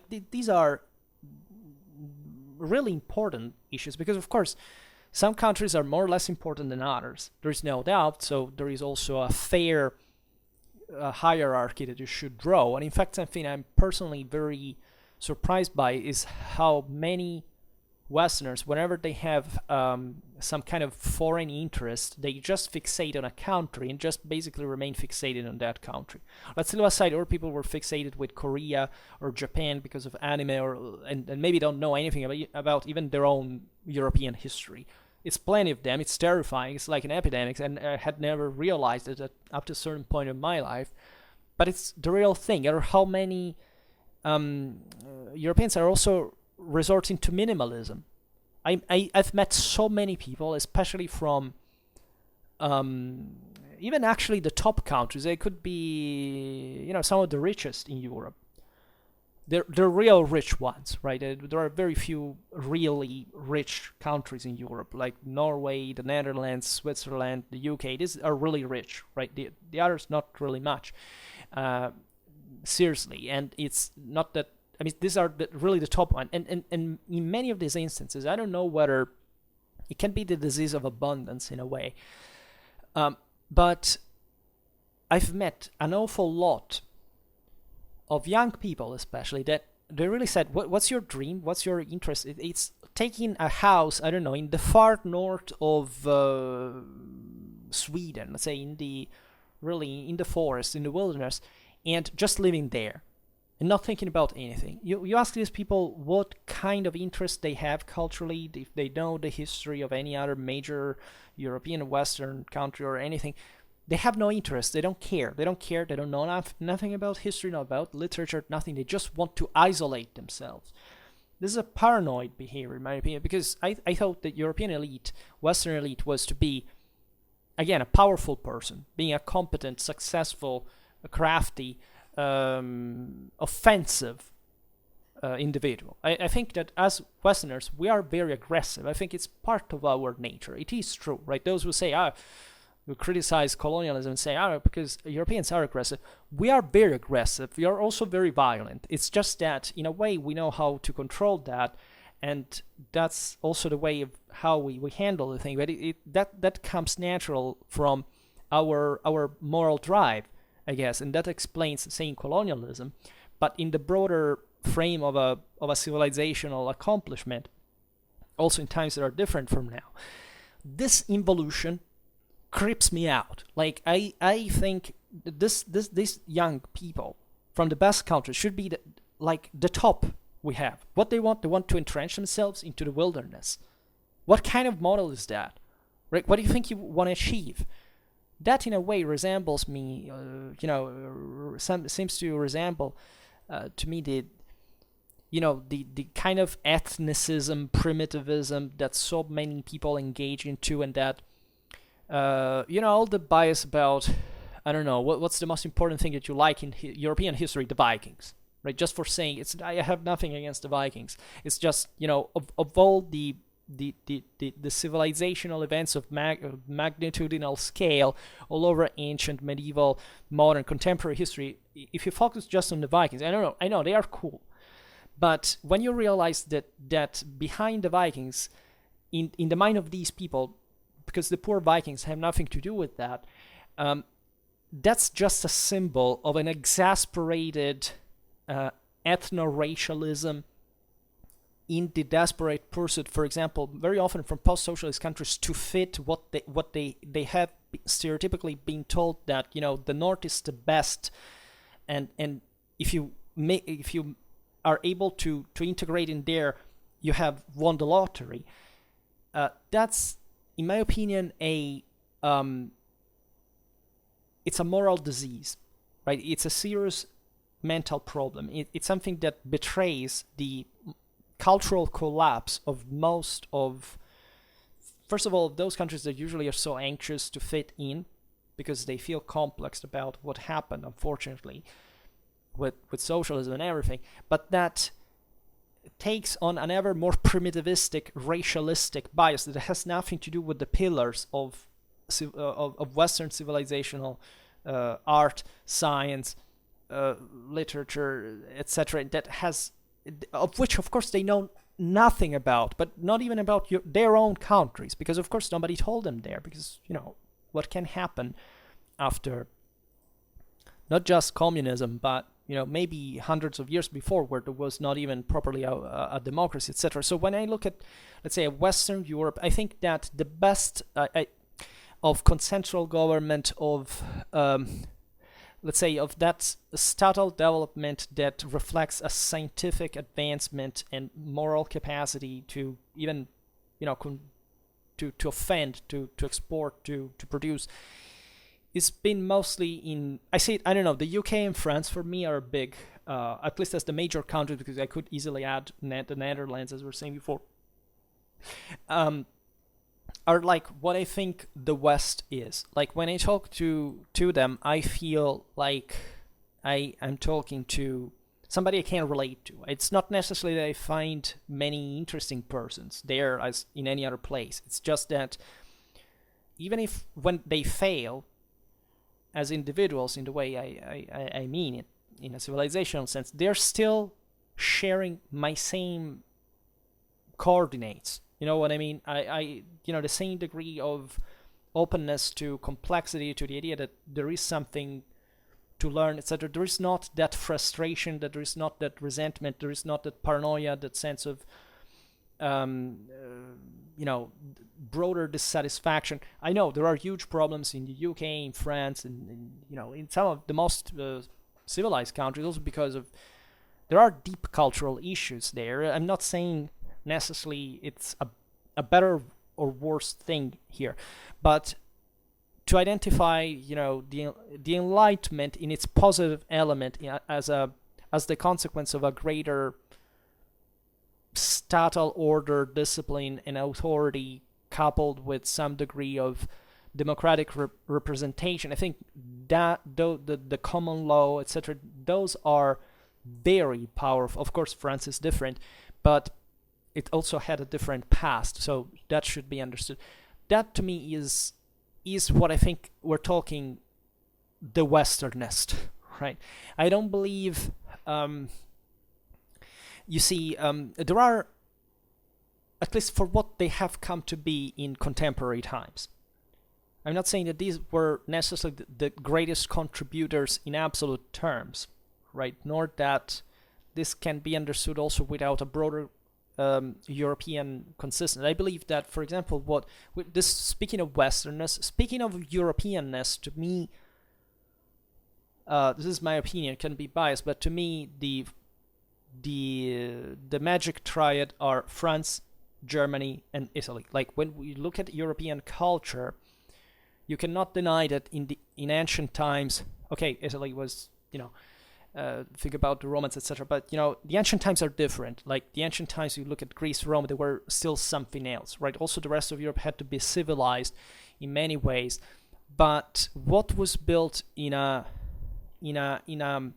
the Latin Germanic elites in a political, institutional, and spiritual balance throughout the central centers of the Middle Ages, and how these three countries that are very different, by the way, right? But that they shared fundamentally. They were essentially the Carolingian Empire, more or less. Of course, I'm including Benelux and Switzerland because they are contiguous. But just, talking about the major countries, those to me are really what the core of European cultural achievement altogether has been about, right? And I think it's no surprise still today that European Union is fundamentally about these three countries, that there is the Iberian Peninsula is also important. I'm not saying that, the Western Slavs are not important. I'm not saying that the Scandinavians are not important, or etc. But let's say, if you look at the civilizational output, I think these three countries brought something to the world that is difficult to compare with from within properly a European frame.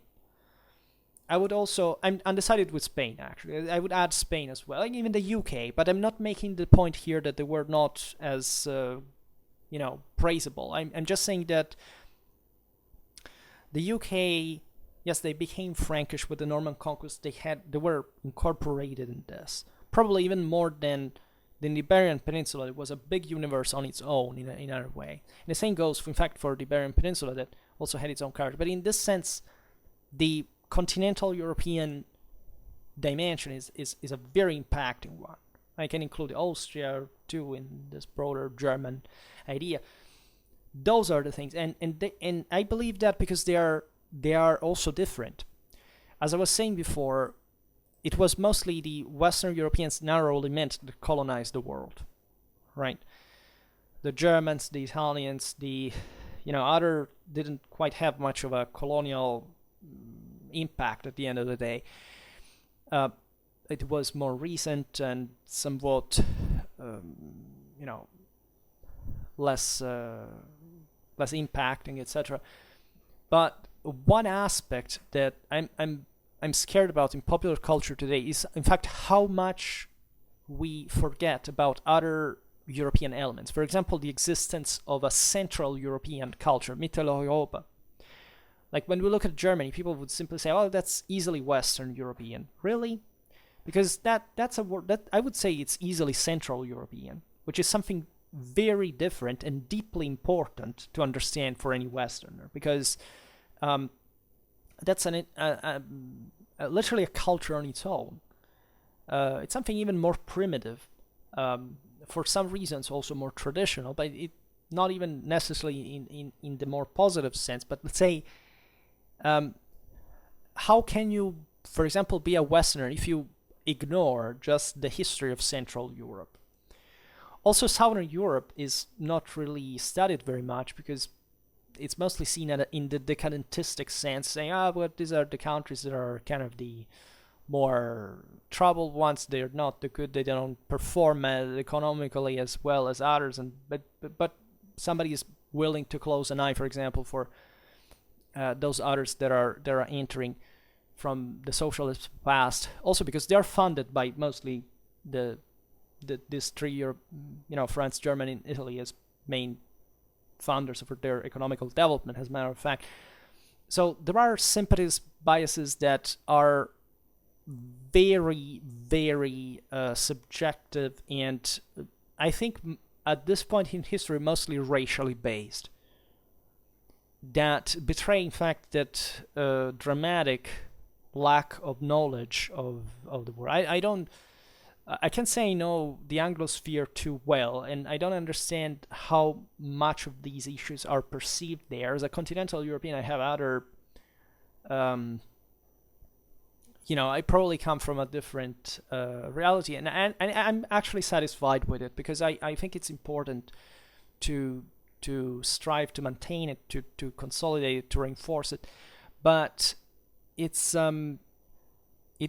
I often get, even from the audience, people kind of writing me from Britain, Canada, the US. They say, I like so much your playlist about the Holy Roman Empire, because I come from Britain, I don't know that much about the intricacies of the German policy, and even in there, I can always see maybe there's a slight bias of why we would consider, for example, one country or the other, not much on the base of how it was at the time, but how it is today, and why certain ideas of nationality and identities and cultures are so important to people. And I think that in general, again, the more you consider that cultural divide, of course, the more you trick yourself. I mean, you should be aware of knowing the differences between countries.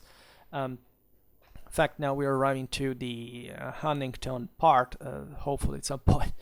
But it's at the same time, that's an horizontal difference. When you realize instead that this civilizational quality lays in how much, in fact, the quality of specific place achievement goes, and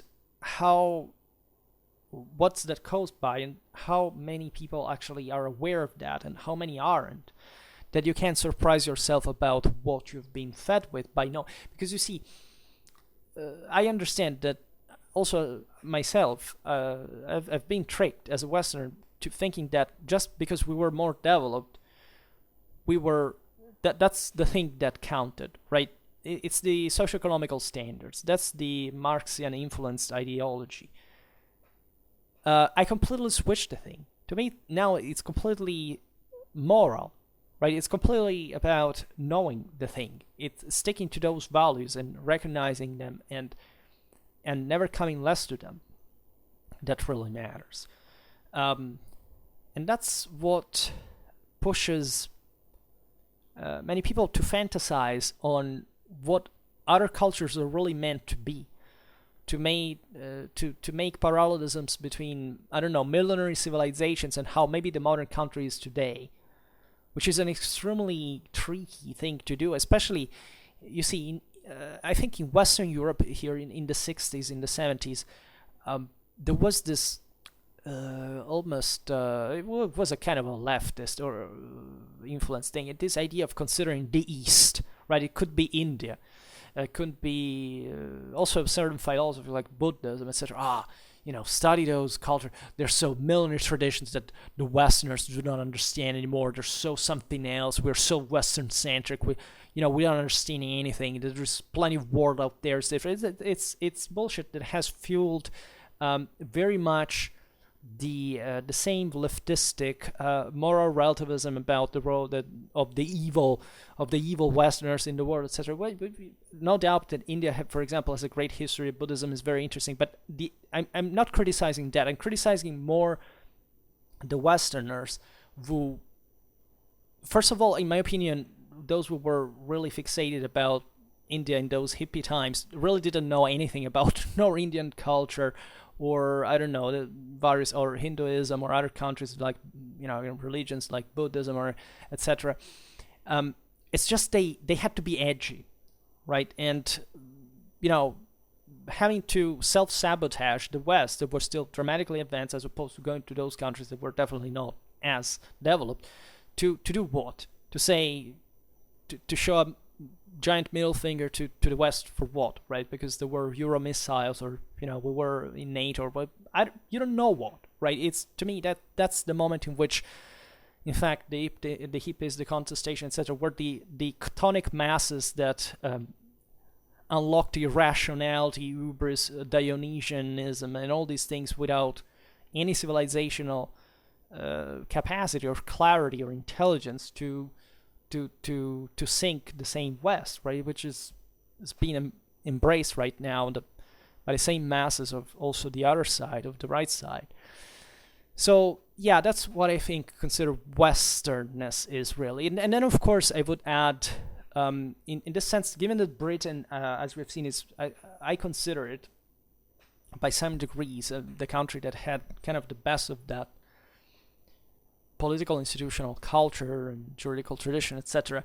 I think that, of course, we cannot avoid to include in Westernness all the offspring, right? So old North America, Australia, New Zealand, etc. Because that is those are countries that are considering that they're new countries that didn't exist up to a few hundred years ago, that they have performed dramatically well, because evidently there was something very good at their root that you must see in the British one. And of course, this is not taking away the accomplishment that these countries in fact achieved also on their own, but still, of course, being aware of their origin. So that's, others say, the question says, others see NATO and US allies as the West. Well, that is more of a political view on the thing, is like seeing properly what it means to stick to some, it's most a Cold War thing, right? It's properly what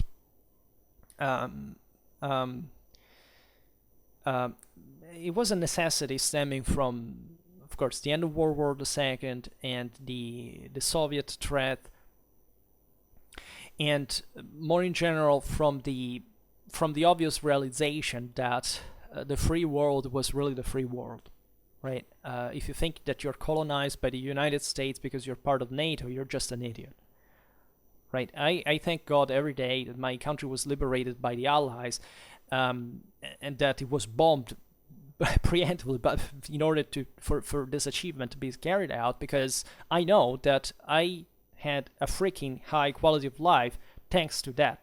So people who speak of colonialism or servants or vassals, all the bullshit, just are I don't know, they're envious. Maybe they were the ones who didn't make it because they were disadvantaged in the West, or the ones that really, I don't know, they have some problem with reality. I found an odd amount of let's say, of people who think this, even, for example, in northern countries. I found a lot of them. Like, look, kids say, look, this is my grandfather. I mean, young people, like in their 20s, they say, look, this is my grandfather who fought for the Nazis during World War II, and he got back home, haha, and nobody did anything to him. Like, and you find that these people engage in Antonato rhetoric and say, we will free ourselves once again, like countries, I don't know, like Denmark, for just see the scale of the thing. How it can go in terms of liberating yourself from countries of other size, we would say here, but it's ridiculous, right? And I found things like these, but it's obvious that, again, as I was saying before, this was no colonialism. This was a dramatically beneficial partnership. There's been no doubt an American influence, and if not control, on some dimensions, but the point is that this would have not happened if the West had not agreed consensually, right? I don't know about you, but the only people who disagreed were fundamentally the communists, and there were many in Western Europe as well. Also the fascists in a way, but the fascists were not really represented anymore, right? The communists were many, even just politically represented. The fascists were always a minority. And I'd say that maybe today anti-Americanism is fueled also by those who are resuming kind of fascist ideas, but that's part of the same reason why, in fact, they sympathize with Putin's Russia, right? Because of course, they have no idea of what it means to live in a fascist country, because, of course, they have been raised in the West, and that's the only possible reason why they're so imbecile, right? And because I think not even the Russians like to live in Russia, even when they support Putin. Because I talked to them, to lots of them, in the hundreds, and it's not they're satisfied or happy. They're always critical, right? So you understand, of course, that humans are intelligent, and when they're presented with problems. When you don't have problems, you start creating unexistent ones. And so I think anti-Americanism is a great part of that degree of imbecility that distinguishes the average idiot all over the world. And this is not to say that I have any, I don't, it's not that everything that the US does I like, but I'm happy to be allied with the United States in a broader perspective, independently from, from Biden or whatever. This is a broader political and strategic interest of the both of us.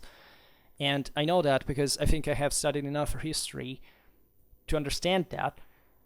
And I don't think it's even that difficult to understand in the first place. And that's what perplexes me, in fact, the most. So, yeah, I'm okay. I'm okay. I have NATO. I have American bases in my country. I know that as part of NATO, if World War III breaks out, it will be wiped out. And it's how it should be, because there is a purpose for that, right? So if you're going to destroy the world, well, at that point, I will destroy the other.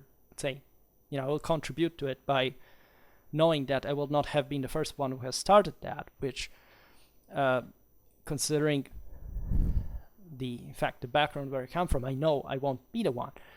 And so I see this much more clearly that probably I'm able to almost sarcastically comment on such a video, but I'm really serious about it, and I will also probably make a video on it. So that may be some kind of westernness in a sense, but I think that NATO is too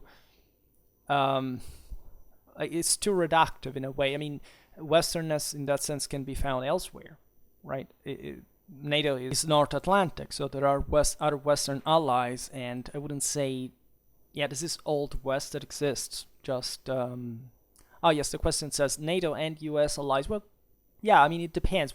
There are many US allies that you wouldn't think are like Westerners per se, but there are these debates like, I don't know, I found some classifications that say Japan is a Western country, and I don't know, Brazil is not. Well, that's problematic, right? Because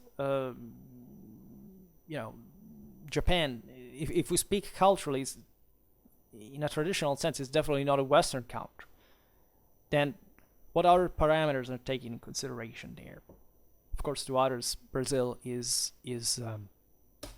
as a Western country. But that's also debatable, because how do we deal with Latin America, as we were saying before, right? What's the most... I don't know, Argentina seems to be definitely the most European country in America, for that matter, right? And there are, as far as I know, there are more, even ethnically speaking, there are more white people in Brazil than in the US now. Albeit even this idea of what is white is quite interesting. Frankly, I'm not really discussing it today, because it's fascinating, right? It's very fascinating. It's very interesting. I personally, whiteness is a matter of personal opinion or approximation in a way as well. It's even in there a concept that you must explain which function you want to use. And that says yet another view is the entire Europe and its colonies. If I had to give the broader answer, yes, I would say every country that speaks a European language as the first language, at least, is like considerable as Western, broadly meant, and that's why I included Russia. And in fact, also, in fact, the question goes on and says, on the other hand, could you please describe how you would group other civilizations of the world? Neither the division into East and West, nor Western, Islamic, Indic, and Cynic words seem inadequate when applied to most sub-Saharan Africa, Oceania, or even Ethiopia, Mongolia, etc. The most common devised by Huntington seems universally hated. Right, so I have a Huntington map here in front of me to reason on it.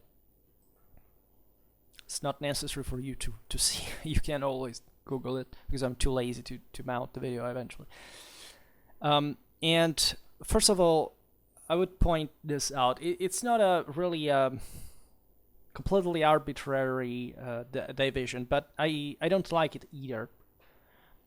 First of all, as I was saying before, the map dates to 1996, and so many things have changed from then, and so quickly, which is almost scary. That I would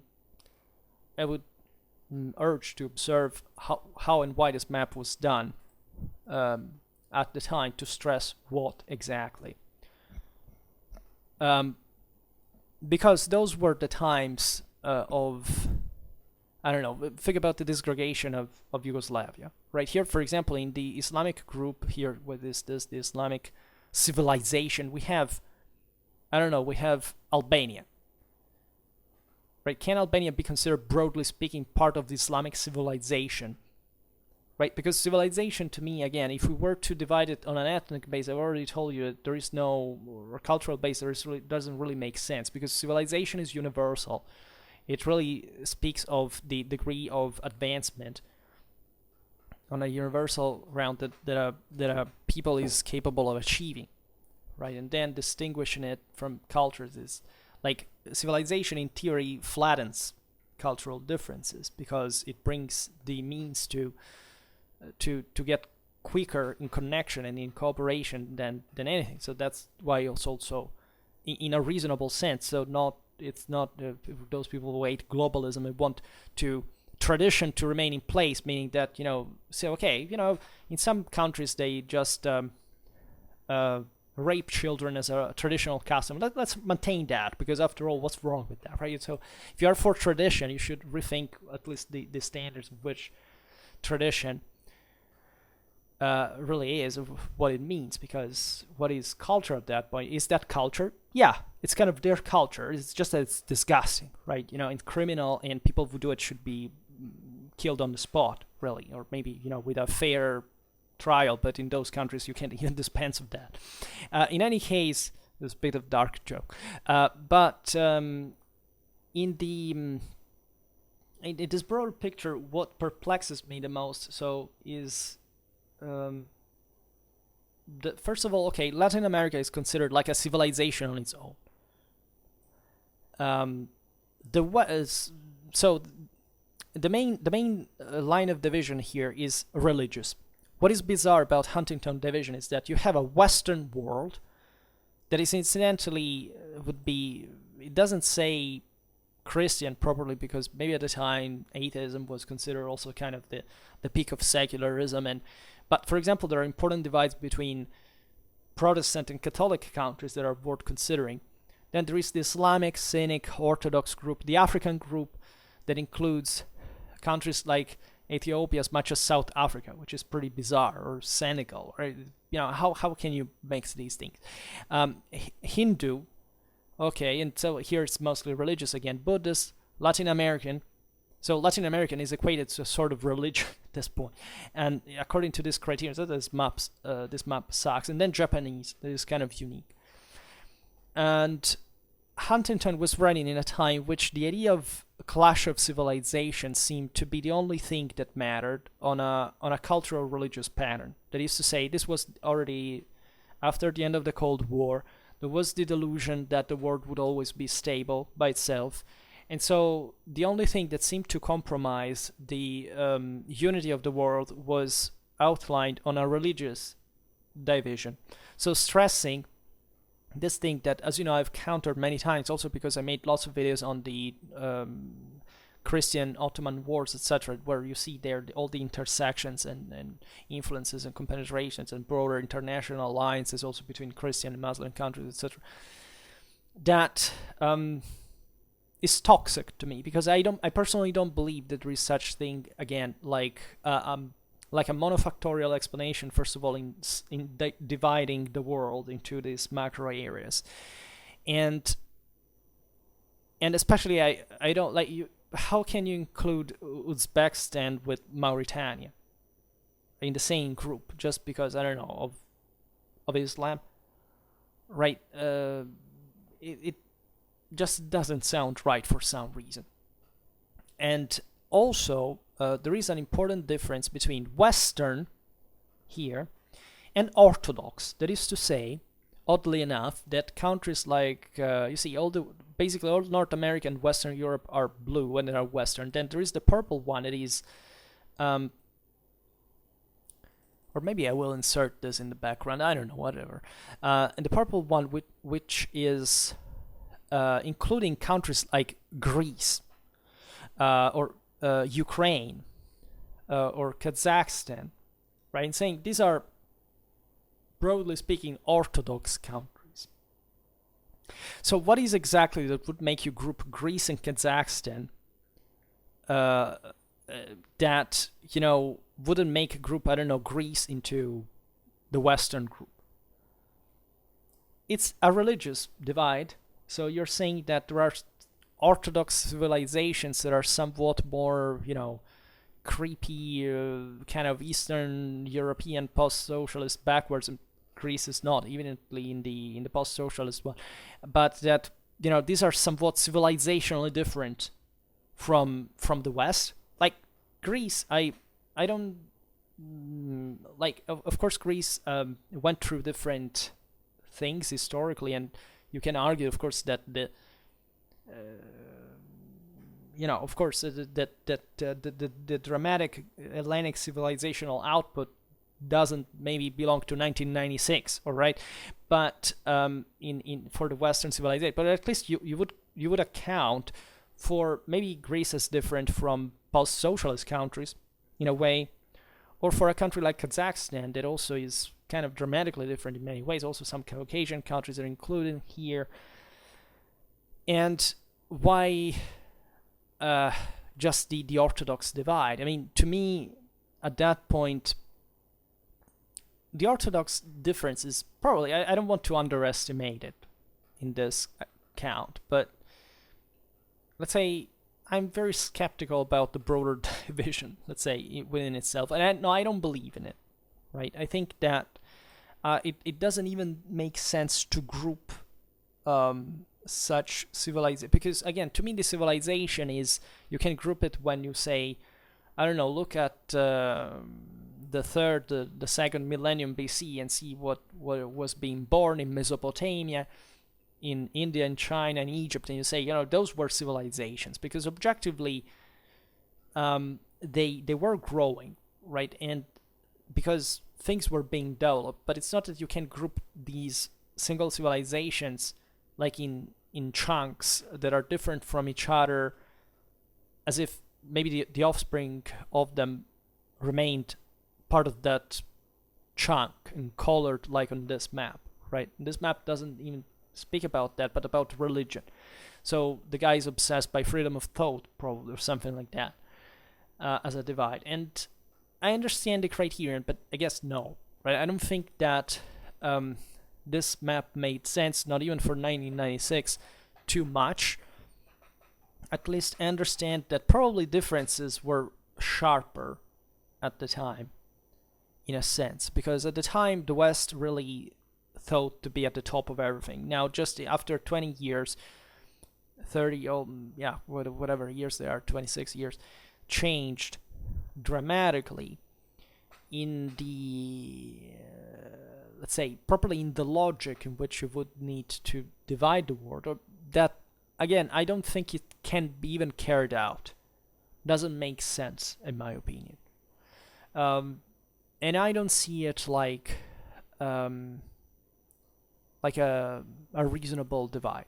So that's just my very quiet and uninteresting opinion on it. I wouldn't divide the world among civilizations. I think it's wrong. I think it fits into those degrees of oversimplifications and approximations and make you lose any perspective on what actually makes a civilization, which is something that you can't draw borders for, because it spreads here and there. It spreads in people's minds, in accomplishments, in things that change, they go up and down. It's morally driven. You can't quite see it as a crystallized reality. And the greatest mistake that you can do in that moral sense is to pretend that there is just a given order and that this order cannot change. Maybe the author here was way more flexible, but again, just the fact that it's kind of a famous subdivision tells us that people took it too seriously,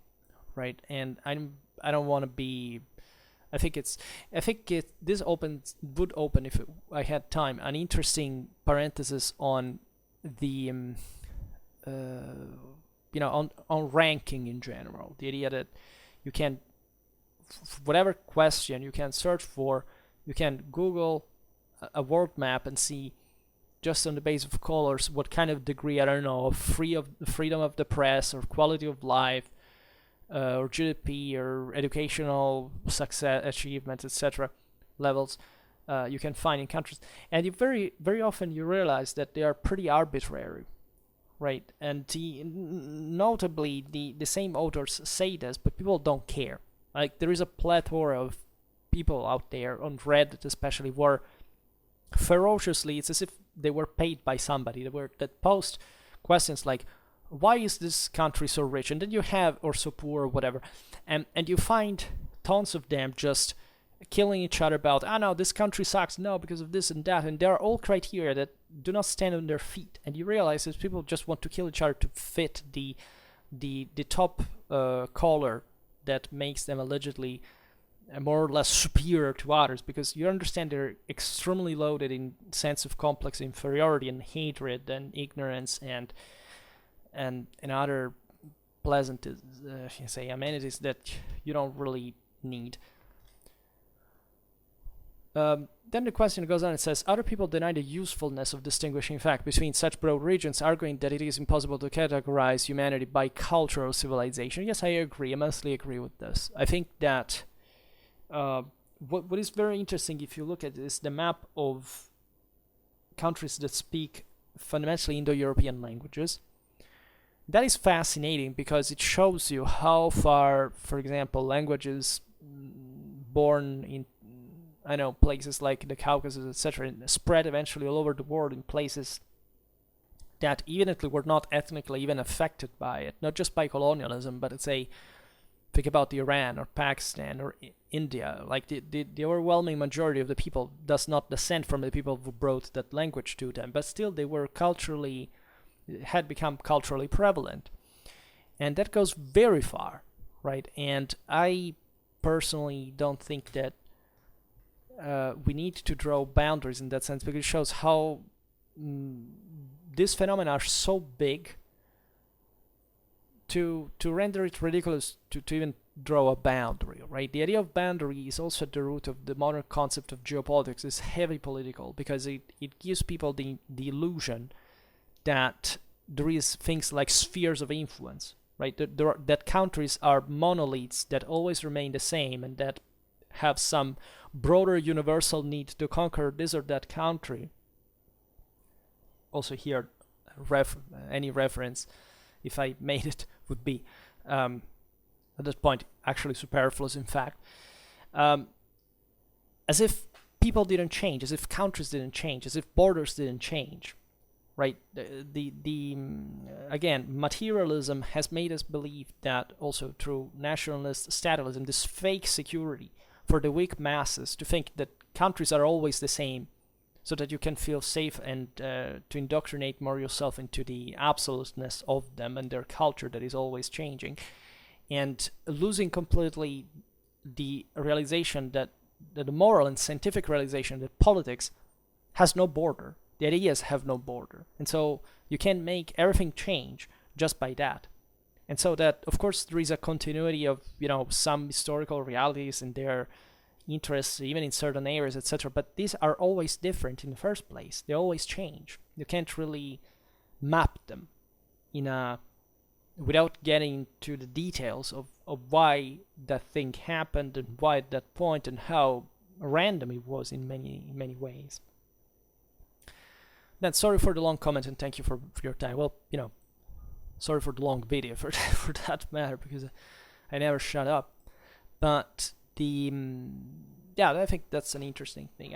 It's interesting that the topic didn't end up about race, because that's yet another big issue. But I would like to make you an example that I was thinking about yesterday when I read the question. That is, what do you feel like to be a Westerner like in comparison to others? So I don't know which order to follow, but let's say I have met, as I was saying before, lots of people from, say, Russia, Ukraine, etc. It's relevant to our times. And I never made a video about this, and people think that maybe I'm prejudiced if I have all those stereotypes about, if any, because, again, it was simply my direct experience based on things that I could even show you when they were written. That indeed that there is this sense of complete closeness and disorientation in front of the world. I remember the day the war broke out, there is a Russian girl I talked to for some time from last year, who she's from Siberia, but she lives in Odessa, by the way. The day was bombed. In fact, I was talking to her, and this girl was, the day the attack began, the first thing she said, I said, look, they are bombing Kiev and Kharkiv. And the first thing she told me is, she had even heard explosions in Odessa that night, and she said, but how? Like, that's a thing that was going on with Donbass, right? What's going on? Like, don't you know that Russia has deployed 3/4 of its conventional forces at the boundaries of your country, and that there is only one reason. And by the way, even the media in your country are telling you. And I don't know what she was thinking, by the way, but she was like, even in the previous days, I had messaged her saying, I'm sorry about the news because things were going better. And she said, I don't follow the news. I just live in my world. I don't need it. This was, by the way, a PhD in literature. I don't even know what exactly, for Russian literature, etc. She couldn't even pronounce a French word, saying, what does it mean? Like something extremely simple. I don't remember what it was. Let's just imagine what we're talking about. This was allegedly a Westerner, as I say, right? A Western person, white, speaking a European language, living in Europe, PhD in literature of her own language. She cannot nor pronounce some of the simplest French words. What kind of PhD in languages, not literature, excuse me, even in languages. In languages, do you know what it means? So, living outside of the world, leaving university, by the way, as many PhDs that I've met in Eastern Europe, because they say there the pay sucks. They have something different, by the way. They tell me I'm a PhD, I work at university, but they're actually kind of some sort of assistants more than else. They say it's a lot of bureaucratic work. They don't pay much. These people all go in private. They abandon their work. They start making online lessons, English lessons for people of their own country, to make money. Just think the horizon of a situation like this. Like in here in Western Europe, if you're a PhD, in theory, okay, it sucks because we all know that there are too many PhDs, that we don't even earn too much. We find job, but maybe not exactly what we would like. But at least you're revered in a sense. Like you say, oh wow, you're a doctorate. It's well, okay, it's not this huge deal, but say, I mean, you're made be kind of a valuable person. You studied for a lot of years, carried out your research. Very often, I I'm dissatisfied myself with what PhDs actually are nowadays. But let's say your whole point is an ambition, is academic careers, possibilities. Also because you have families who are already somewhat established, as they, it's not a dramatic situation. That is the dramatic situation of a person who's not particularly, doesn't seem to have particular economic problems, whatever. But she didn't swim in gold, or even this fact that she was working all the freaking day, making online lessons with random people on Zoom, tells you that she was doing for the money, for earning something. And she said, I do only this. Right? So just imagine the general background and profile, right, of this person. It's terrifying. This person doesn't know what the hell is going on. She asks me what the Russian army is doing, and I explain to her. I give her the details. She didn't even know how many army that the country has, or something like their own country. Equally, before the war, I was also talking to a Ukrainian girl who lives in Zaporizhzhia, by the way, and she also asked me, like, but what is going on really with this thing? Why, what is NATO? What is it true that Russia wants to invade? And I had to explain her. And this person also, that is the most typical, actually, the average worker that doesn't actually have any cultural interest whatsoever. She just watches movies. She's lazy. She doesn't want to work because she's tired. She makes like very, not particularly menial jobs. She worked at an airport at some point, things. And she was not even kind of lazy in general. It's just that, it's an average late 20s girl, and she doesn't have like a real career. Like, these are all the, these women in these countries are very often somewhat under the impression that men impose them things. And so every time you tell them, but, even the possibility, for example, of changing home for having a family or these things, they say no, because what if the person has a job? But normally this happens when you have an important career of some sort you don't want to break. If you are just in between a job and another, and you don't have the money to keep staying there to paying the rent, you have to go back to your parents' house because you can't find a job yet, and the situation is that you run out of money, so implying also that you don't have any savings, and that's your situation in your late 20s. The question is, why do you even care, right, about these things? It's secondly, something that struck me about this is that I began to talk about cultural things. So we're talking about movies, things. One thing that struck me, said, because she was watching movies, said what movies are watching, and she told me all the stories of movies she was watching, and I began to talk about cinema, or the things I like, the movies that changed my life, and she made this question: how can a movie change your life? And I said, well, because if it's a piece of art, it's very well shot, it has a deeper meaning, something that you don't forget, it makes you feel some emotions that are great, it inspires you.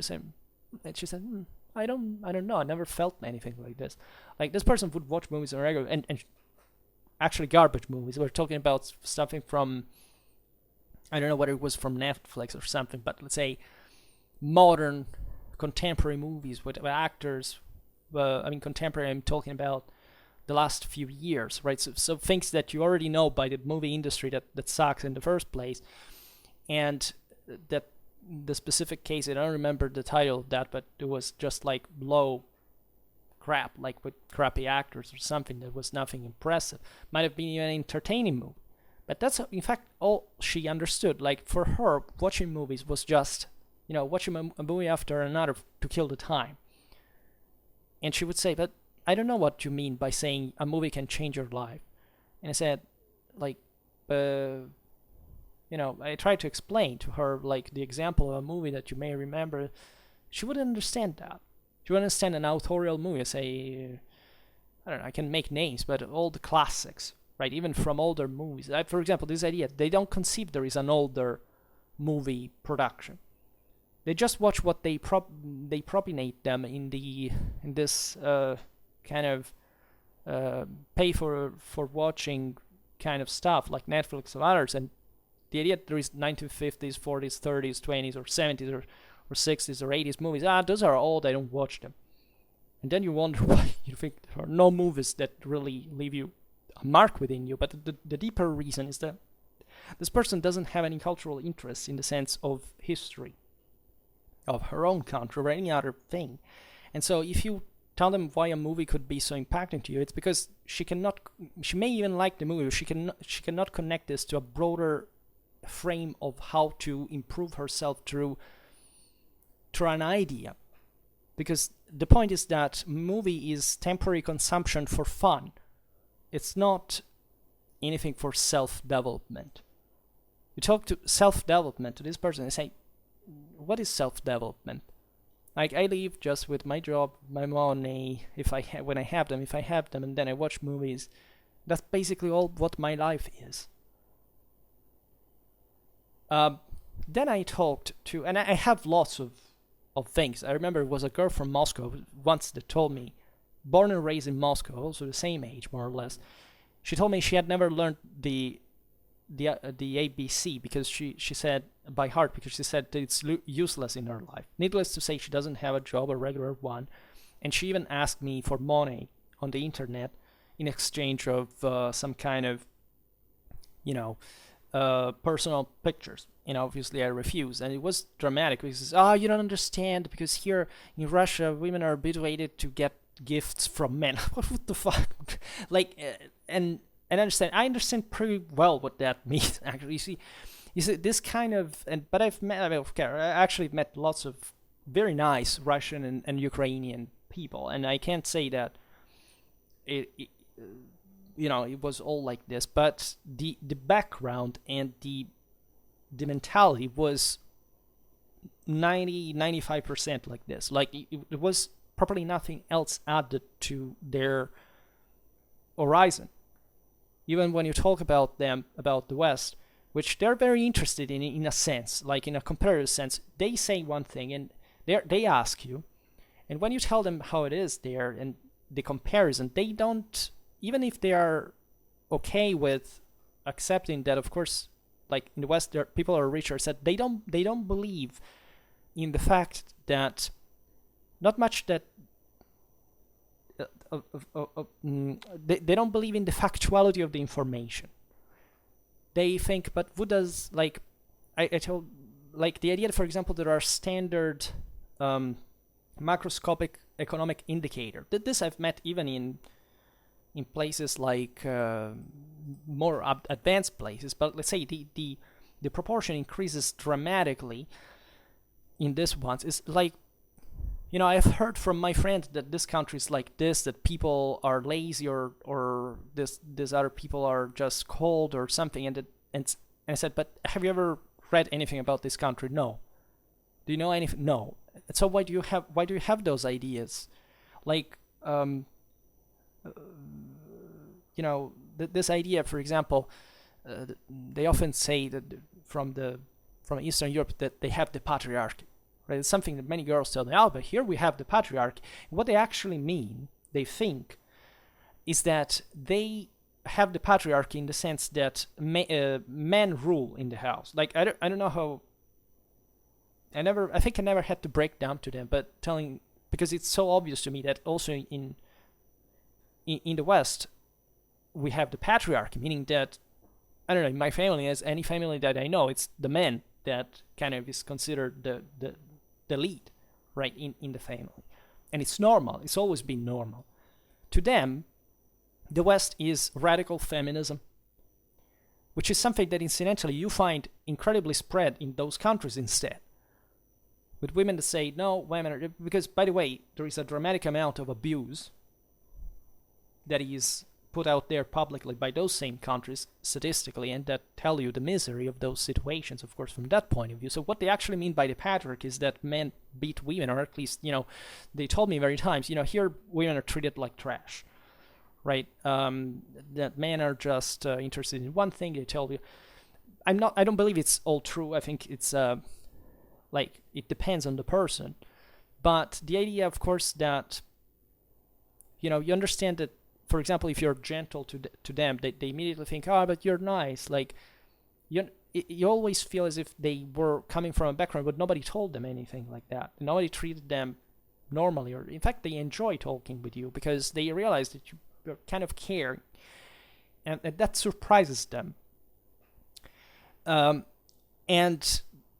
But this idea, for example, lots of time I've been told in school we don't learn anything. At university we don't learn anything, right?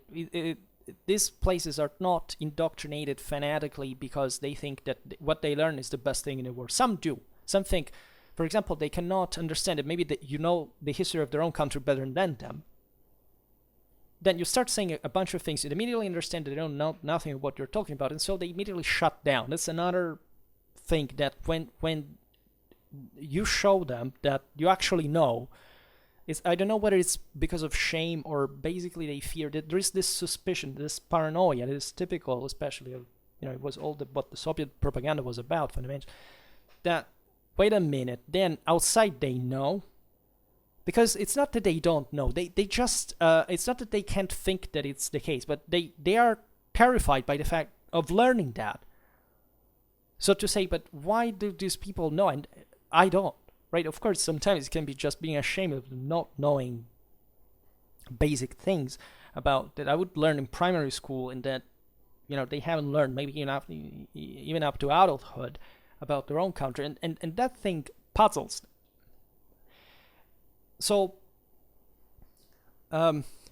it's difficult to even make all the examples. There's so many anecdotes of things that were told that were really mind-blowing. Because it's only at that point that you realize what it means, again, to be a Western. Because I've never met these things. I'm not even addressing all the moral relativism, all the bullshit coming from the Soviet past. The same phraseology. What struck me about this is that these people would say all the same words and the same phrases. Like, you go in the West and you can meet some sayings that say, all politicians are corrupt or things, but they're all phrased in a different fashion. They are all, like, they're not at the center of the discourse. They're not, they're even superfluous, or however they fit into broader ideas or something. They say exactly all the same things. And these things are specifically about saying that it's all the politicians' fault, that let's hope as people that our politicians do not do something bad, and let's simply hope that, in a fatalistic sense, that is to say, let's them do whatever the fuck they want, as long as, let's hope that it doesn't affect us. So just imagine, remember consensual government as one of the pillars of Western civilization? Just imagine what this means. This is what under a Mongol empire would be believed, right? Under a Chinese emperor would be believed, not under in a Western kingdom, right? It's a completely different attitude, right? This is also, of course, cause of the Soviet Union, the totalitarianism, of the enforced narrowing of properly the mindset, and the idea that you don't have to think about anything else that can be your own self-development or improvement or nothing. You have to live by what happens and be careful to maintain what you have, because it could be taken out from a moment to another, right? And so not predisposing you to even accept any other information, because either you don't understand or you're shut down, right? Because that may be a risk or something that you don't trust, because that's the point of the struggle. It's not much that Russians obey to authority. They just fear authority. They distrust it by default. It's just that they are deprived of the comparison. They say all politicians are corrupt, so it means Russian politicians are corrupt, Western politicians are corrupt, and there's no difference to know. There's no effort to be made to understand any sort of difference. It has to remain like it's the politicians. And this, of course, is completely washing hands of any personal responsibility whatsoever of being a citizen, or better, a subject of that country. Because they are the only ones who decide to live like that. This is what Russians that are escaping Russia right now tell you. That is very well known. They told me, Russians that I've met, that, maybe in Moscow and St. Petersburg, that are built up more or less to show off in front of the tourists, etc. Like, it's just like it was. It's not very different today in principle, like it was in the Soviet Union. You have the some openness to the world, but outside the big cities, in these villages scattered, people live as if it was a completely different world, right? They watch television. The only thing they see is Putin from 10 years. They think that's all that exists. They don't know anything about the rest. There is no interest. There is no view. And by the way, they're left by the state on their own in many ways, because properly they're not even morally capable of posing any kind of thought to anything that happens. And so you wonder why such things happen. And then really lots of anecdotes that I could tell you. Terrible distrust. No, even when they're against war or against dictatorship, you understand that they've been fed completely with the idea that everything that the Soviets ever did was positive, that there was no killing, that every Soviet was good, they were living well, everything was fine. But this is the thing, or at least I asked many times, many of them had never heard, young people in their 20s that should hopefully being educated. Again, as I was saying before, the kulaks, not the gulags, the kulaks, or the Holodomor, or collectivization, or anything, ask it to explain Bolshevik ideology. They know nothing. World War II, nothing. They don't know anything of that. They are not taught. It's just a fairy tale where the terrible fascists arrive, the Russians repel them, everybody is happy and free, and then the Soviet Union glorious achievements, and then a terrible point for some weak traitor or Western pressure. The Soviet Union ended it. All of a sudden, they hadn't controlled any other country, right? They hadn't brought half of Europe in misery under the threat of force, hadn't endangered the world with the risk of nuclear holocaust. No, there is none of that.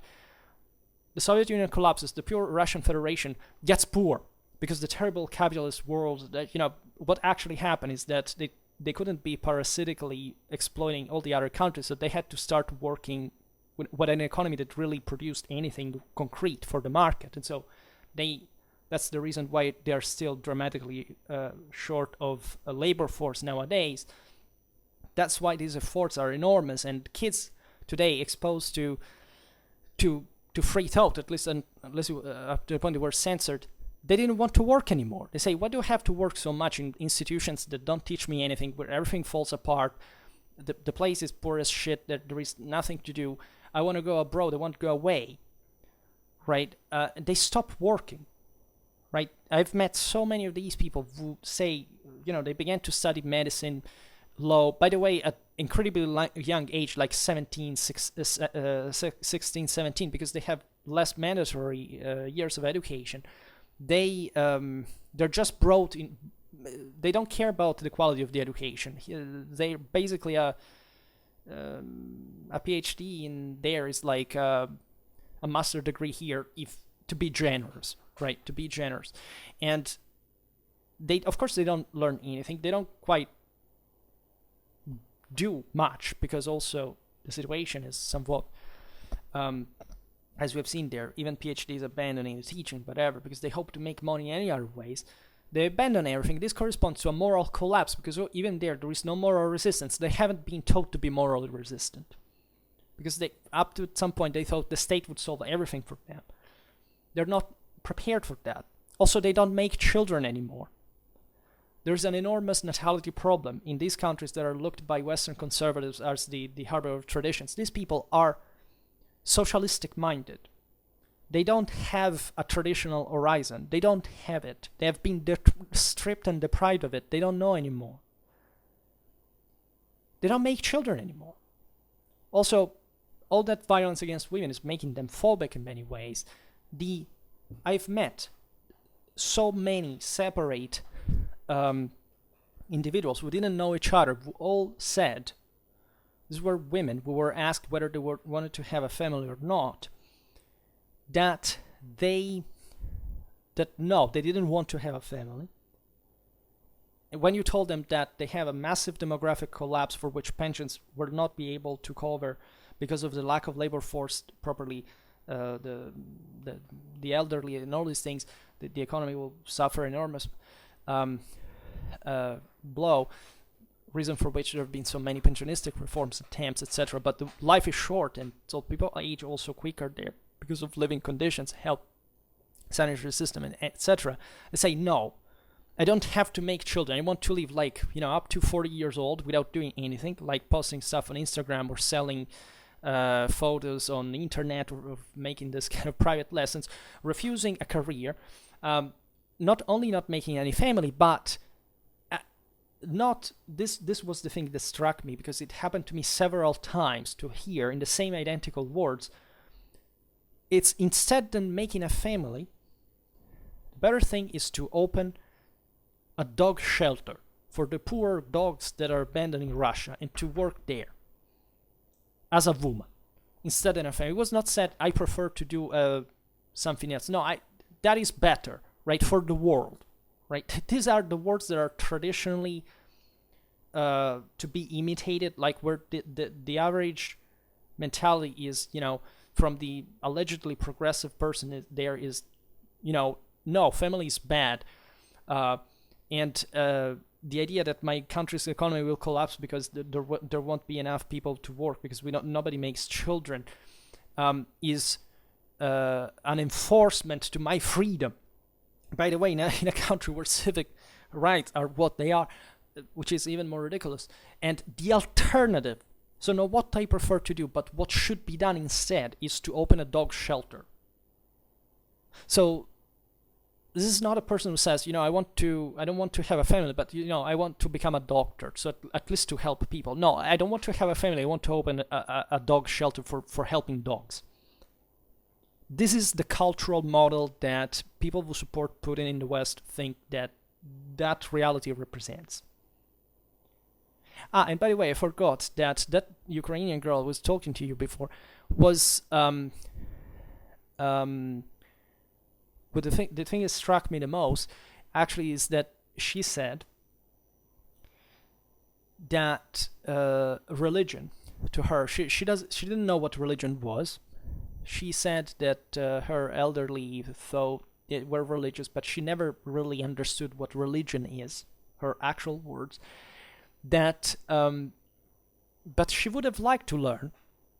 You gotta admit, they're interested. These people are open to communication and dialogue, differently from many Westerners. That much I have to tell you.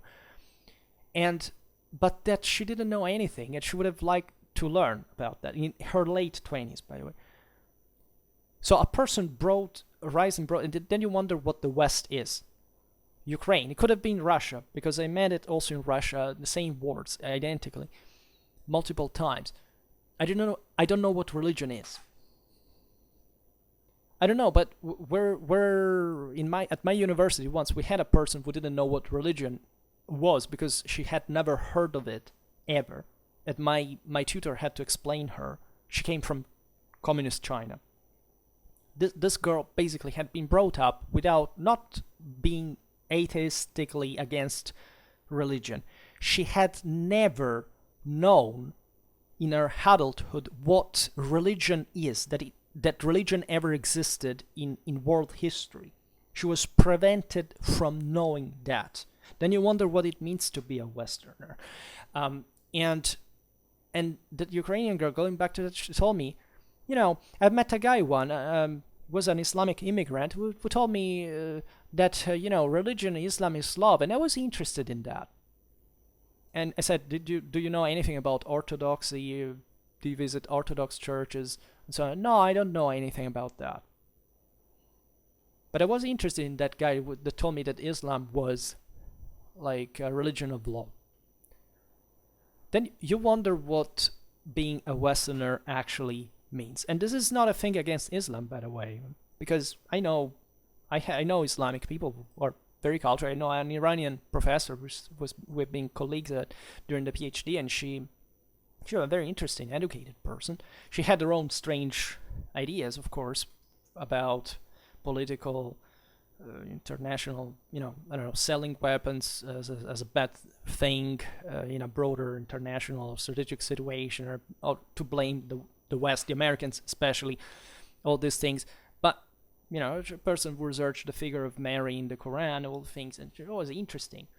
But this is for saying that you have somebody born and bred in Europe, who's European, who's white, speaks a European language, etc., is able to communicate with you. This person has never known in a Christian culture. Okay, she was born after the Soviet Union, but so this was understandably, of course, in a post-socialist country, but that did much to say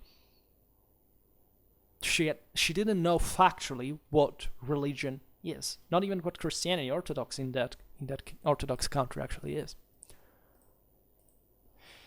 Conversely, and this is the episode that I would like to counterpose it to, I was talking to another girl, and you think I'll only talk to girls. I don't know. I'm interested in girls. That's usually something. But you must say that every time I'm interested in a woman, to me it becomes kind of historical thing, right? Because I have only been with foreign girls, and it's always been interesting for me to learn more about other countries, also because of that. I was talking to this girl who was into me, and I wasn't too much, telling the truth. And she was, interestingly enough, she's American, but her father was Vietnamese and actually fought together with the Viet Cong against the Americans, by the way, and Chinese mother. And she was born in Vietnam, and she had actually a good education. This was a person that is the typically Western, that I would think of her like a Westerner. She was born in Vietnam. She had a good French because of that, by the way, and she also visited the same places in Europe that I visited. It was interesting to talk to her. This person is in her mid-20s, and she's teaching somewhere in, I don't remember where in the no, she's not teaching. I mean, but she's on the way to at university, in some American university, and she's cultured. I mean, she's a person you could talk about Thomas Mann with, or that had a linguistic interest, historical questions. She researches philosophy, by the way.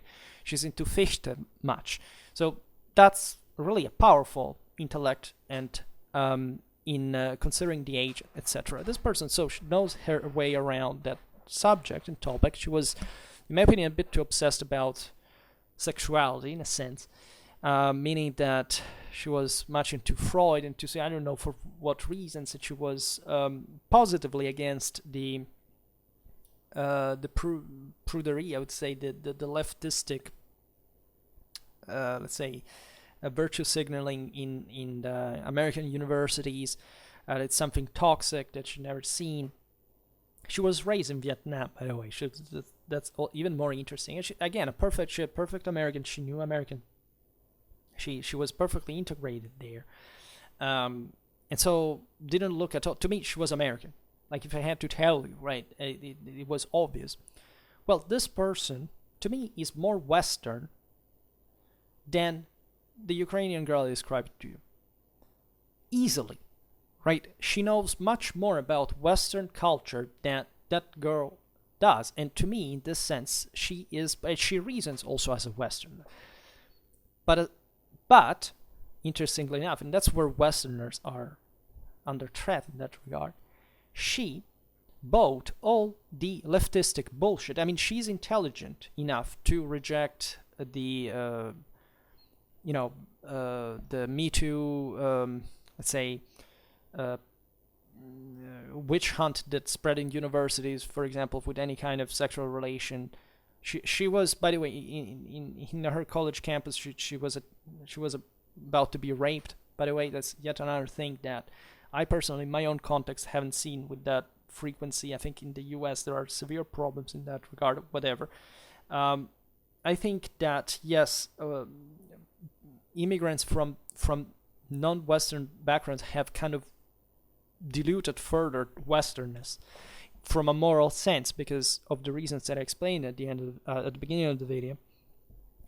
But this girl still, by being worried about all this critical race theory thing, she was actually complex about her look.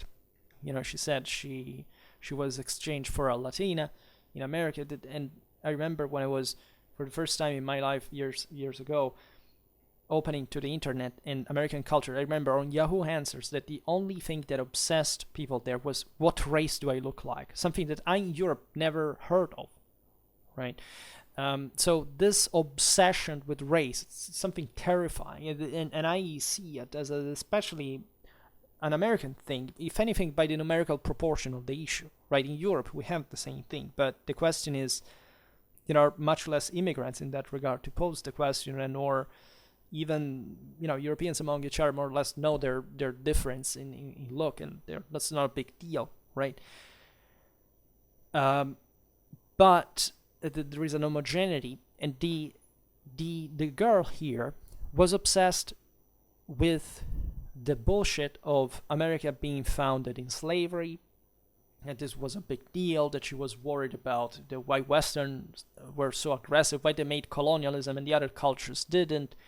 Of course, she talked from a post-colonial reality. She was not so hateful. She was actually a calm-mannered person, because there they raise kids in a kind of way that she explained to me has to be decent to maintain, a cold outlook. And the whole thing was, I understood, was not deriving from a Vietnamese perspective or a Chinese perspective because of anti-Americanism or something. It was being told to this girl in America, because the expressions that she used were typically the ones that I see all the time from political commentaries that are being used by leftists to say, look, America was just an it was founded on slavery, it was viciously sinful in this regard, blah, blah, blah, and all this stuff. And when she asked me why, because I was a historian, and I began to answer, explain them, well, look, this is not really this thing. See, all the things that I explain on this channel about it's all universal, that there are certain, that it was not really a negative thing, by the way, that Europeans were so, capable in doing that, while others were doing exactly the same things and not achieving the same results, and not in the quality of evil at all, if anything the contrary, but simply in the fact that they managed to control more and to achieve more, and that the other peoples were nothing better, on the contrary. And immediately, what struck me, that this well-learned girl, this intelligent girl, immediately, it's not that she said it was not true, that her positions